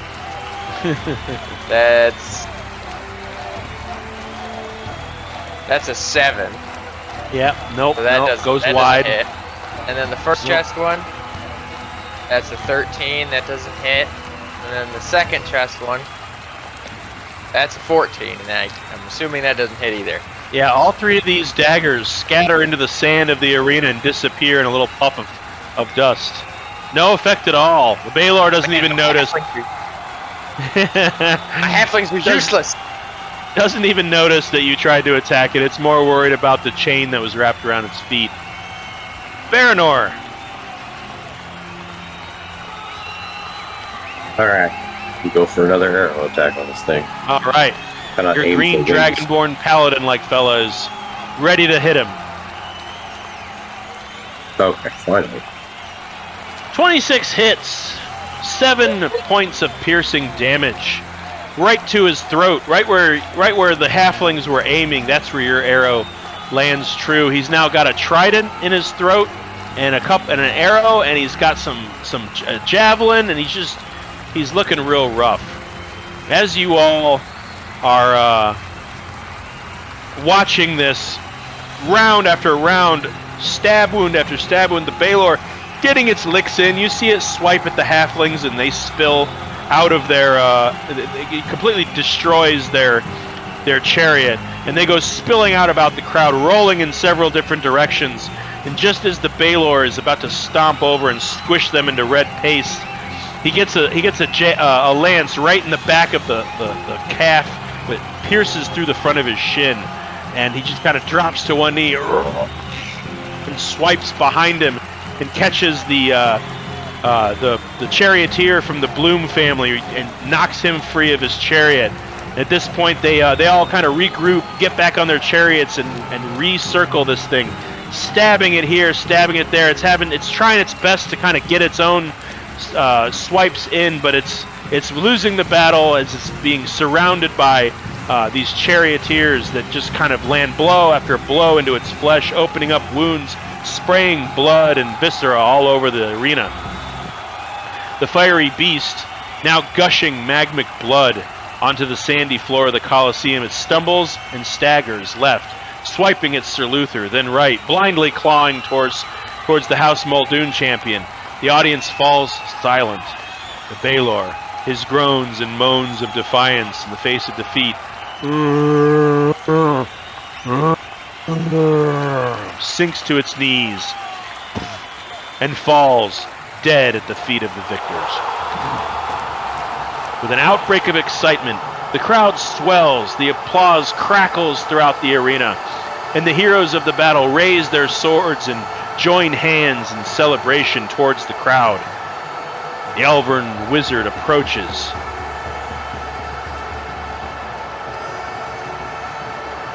Well done! Well done to all victors! This, the ceremonial opening of the Ellington Classic Games, is one of remembrance. We must remember those who fell during the great battle of the Abyssal Horde. Welcome all of you to the Ellington Classic Games. May they be merry.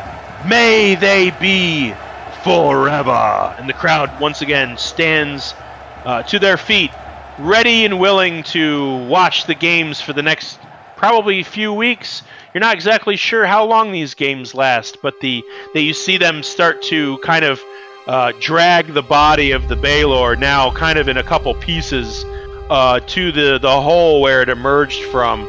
They direct and the charioteers ride their chariots, except for the 5 halflings who have to kind of walk back because their chariot got broken into smithereens. And you would all know that the first event official of the Ellington Classic would be archery. But this gives you all time now to sit, enjoy, and kind of get your mindset ready for the Ellington Classic Ball. You all do still find yourselves in the booth of the Hargroves. Very good, very good. Cool. Chunkies. Is there anything anybody would like to do now, between now and the 1 or 2 hours of just kind of chilling out in the booth and maybe taking a walk around the stadium and checking out concessions and things like that? Things you would do during the 7th inning stretch of a baseball game, per se. I was thinking maybe we should talk to Sir Hargrove about getting a chariot, because I don't know if we ever did. A chariot? Well, you're thinking of entering the chariot races, are you? Yes. Well, we have our family chariot. We've entered into the race.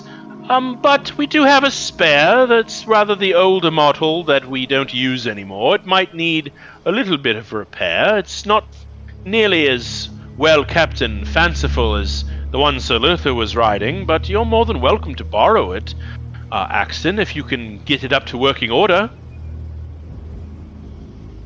You have quite a few days. The chariot race isn't until towards the end of the classic, typically. What does everybody else think? I'm down if you're down. Sure. That sounds like a great idea. That'll help us out. Well, splendid. Well, once we get back tonight, I'll show you where we keep it, and you can do with it as you please. Thank you very much. You're welcome. I will say you'll have to provide your own horses, of course, as our prized horses are used in the race itself. How many horses is it? 2? It is a 4-horse chariot race. Do we have 4 horses left? Well, I have one, Pickles.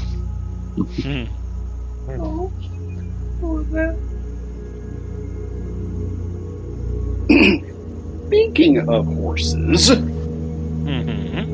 I'm looking to Lord Hargrove, and I explained to him how in our quest to procure the Boulez head, that we happened to lose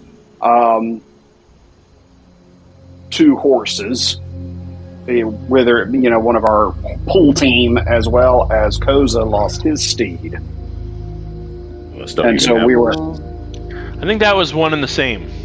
Well, he doesn't know that. Fair enough.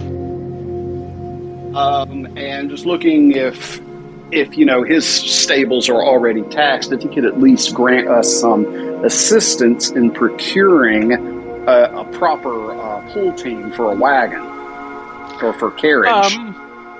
Well, tell you what, our horses are not. It's not that they're tied up. It's that they belong to individual members of our family, and I'm not going to speak on their behalf. However, please, absolutely. The livery agent owes this family a favor. So, if you go and see our man at the livery, his name is Dunlin, Dunlin, and tell him Sir Thorsten sent you. I'm sure he'll give you a break on a horse. He just remind him of the busted saddle, and he shouldn't give you any trouble. Right, I will do that. Thank you very much. Of course.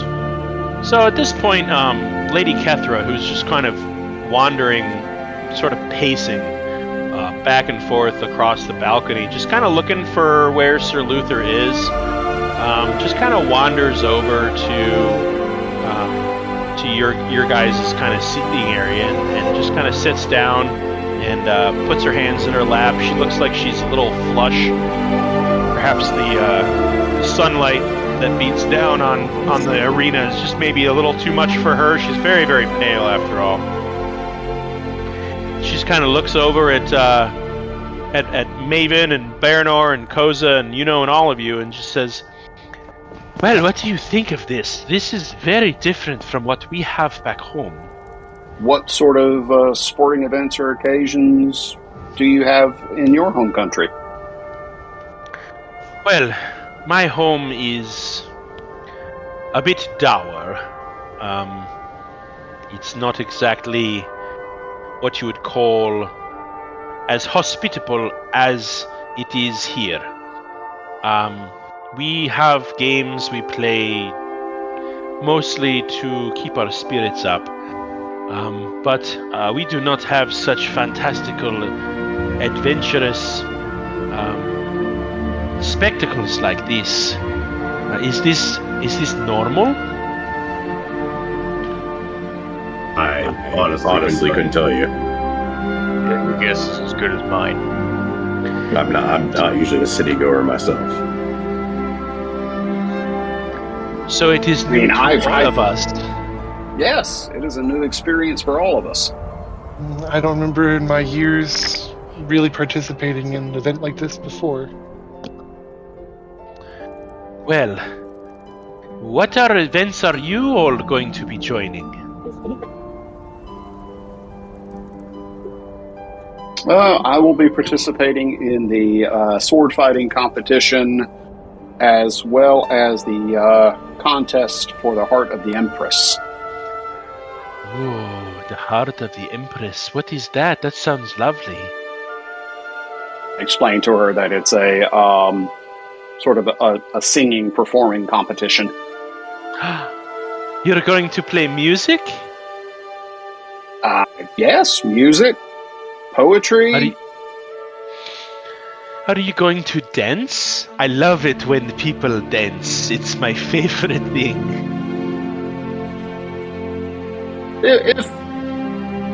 If the music moves me to do so, of course.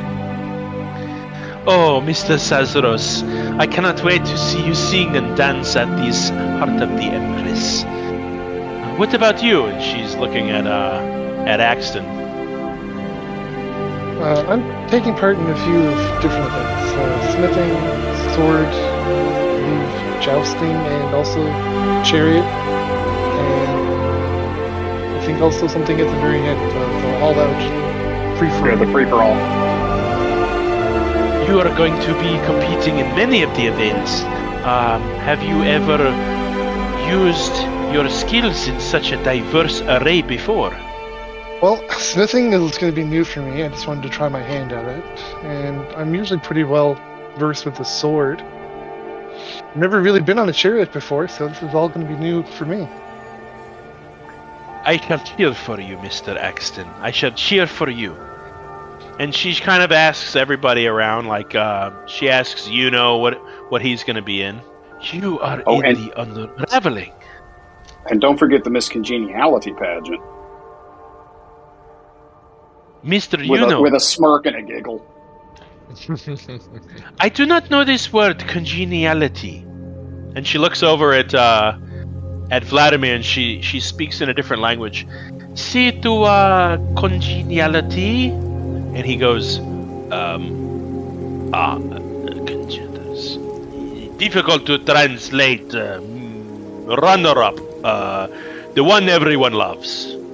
And she goes, that is me, I suppose.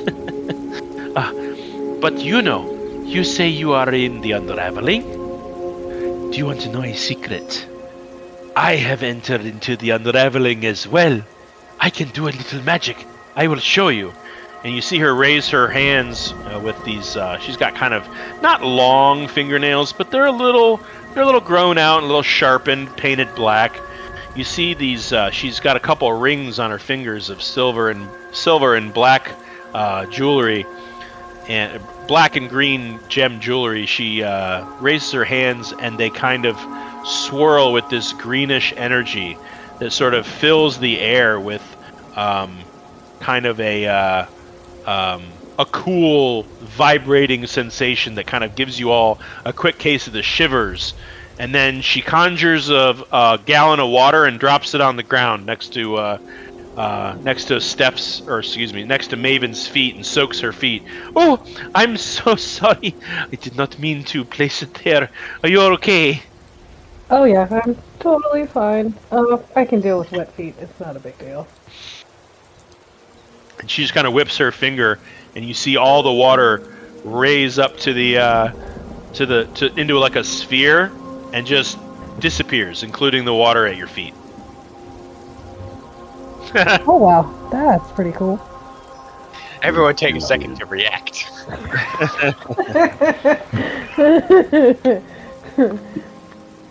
She's very subtly kind of moving with the music. Vibes for me, okay. 25. So, that is pretty much all that's going on. You guys are kind of able to sit and chill and talk to... Eventually, Sir Luther kind of arrives. His arm is kind of bandaged, as it seems he took a little bit of damage during the fight with the Baelor, and he does his fair dose of boasting about, he was the one who gave it its killing blow, and several of you are suspicious, but not hardly in the mood to argue. It seems to improve the mood. He and Lady Kethra kind of she immediately dives at his shoulder and starts kvetching over his wound. Oh, Sir Luther, are you okay? Here, let us get the healer. And he's like, I'm fine, dear. It's no trouble at all. And he is brandishing. He brings up to the booth what he was holding in the chariot. And aside from his large black steel lance, which he is not holding right now, you see him holding a very interesting and familiar-looking shield. It's large and made from an extremely shiny material. There are also a number of large triangular serrated teeth implanted in the face of this shield. And there are several cracks that have been mended with molten platinum that remind you very much so of the injuries sustained by the land shark of the Shambling Fields. This is indeed a skull fragment of the boulet you fought, fashioned into a shield, adorned in serrated teeth. Well, damn. Well, right then. You said you had something special planned, and, well, you were not just whistling the minstrel's two cats. Yes, I'm quite proud of the result. It's a little heavy, but nothing a strapping man like myself can't handle. And, you guys spend the next hour or so just sort of chit-chatting, and eventually you filter your way out of the Coliseum. It seems like there are events, like little tiny events. They've got kind of like a sack race for the kids, and there's kind of like a throwing... They've got kind of little games set up along the edge of the arena for people to compete in. Like, they've got kind of like a throwing a ball at a stack of bottles. Very carnival level stuff. Throwing a hoop at a center of larger hoops, trying to get it in the middle.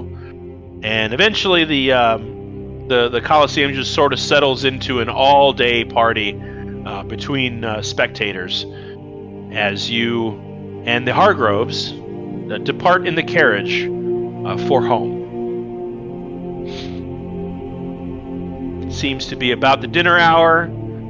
You all kind of gather, not in the dining hall, but sort of around the kitchen serving area and just kind of grabbing what look to be sandwiches or something easy, as there will probably be food at the ball itself. Chomp, chomp, chomp, gulp, gulp, gulp. Yep. It goes down easy. The wine is it helps with the crust of the bread. But is there anything anybody would like to do tonight before we make our way to the palace dance hall for the ball. Placeholder activities. Well, maybe inspect that chariot and see if we can find somebody who's willing or able to repair it. Sure. Okay. Do you guys not have woodworking tools? I serve some tools, but I don't know if it's what we need to fix it. Okay, gotcha. Yeah, is when you by the time you get home, Sir Thorsten kind of directs you to the groundskeeper, who is kind of in charge of keeping the plants and and the property nice, neat, and trimmed, and keeping it from being overgrown. He's also in charge of the tools for the estate, and he kind of brings you around to not really an abandoned part of the estate, but like a lesser used kind of collection of structures where it looks like there's maybe like a shack for lawn games for the children or the different generations of Hargroves that have lived here. There's also another one that has it's like a tool shed. It's got every tool under the sun for yard work and woodworking and things like that. And within this tool shed is what looks like a chariot up on blocks, and one of the wheels is removed and it's kind of leaning against the side, and it's kind of older. It looks like it's got some chips and scuffs and nicks and dings, and it looks like there's a section on the front where what looks like an ornamental crest has been removed, so there's like a pale spot in the middle. So I mean, it looks relatively functional. It just kind of needs to be put back together and maybe had the axles greased and whatnot. Groundskeeper Willie.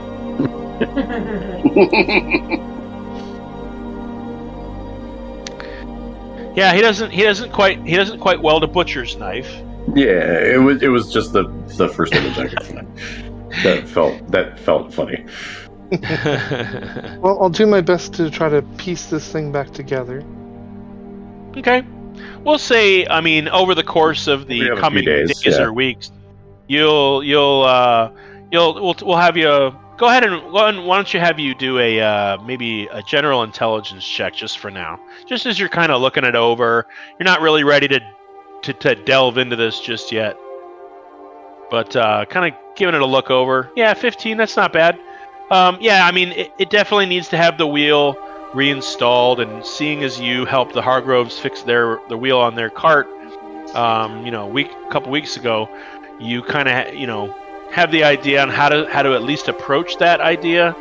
You have no idea if the other wheel is damaged or not, but the chariot looks pretty well put together. It could use some pizzazz. It could use a little flair. It looks rather plain with its wood slats and simple brass trim. Nothing special about it, and definitely looks bare now that it has had the Hargrove family crest removed from the front of it. I'm sure Sazaros and Koza could spruce it up a bit. Yeah. Give it a little flair. A little flair, little druid craft or something. Sure. Why not? I will. I mean, late, not now, but once we fix it up. Have a little daisy grow out of it. Yeah. Covered in vines. That would be a topic for another day, though. Yeah, sure. All right. Well, as you all kind of gather, take a few hours out of your day, kind of getting yourselves familiar with the grounds. Axton's working in the shed, kind of looking at the chariot. The rest of you are sort of chit-chatting with Sir Thorsten and Penelope, and Baranor finds himself kind of occupying young Reese, as young Reese was the one you gave the shark tooth to. Mm-hmm. He seems a little enamored with you a little bit, and towards the end of the evening, draws to a near where you're looking like you got to get ready to get dressed and head to the ball. Your clothes are laid out for you. You slip into them. They look pretty good. Atgeir looks absolutely ridiculous. This little dwarf in this brown wool suit with a big, fat, puffy green bow tie and stogie sticking out of his mouth. He looks absolutely dapper for a dwarf, by the way. And but I mean, Axton in his dark green tailcoat looks very, very refined, much more refined than you're used to seeing him in his ramshackle full plate armor.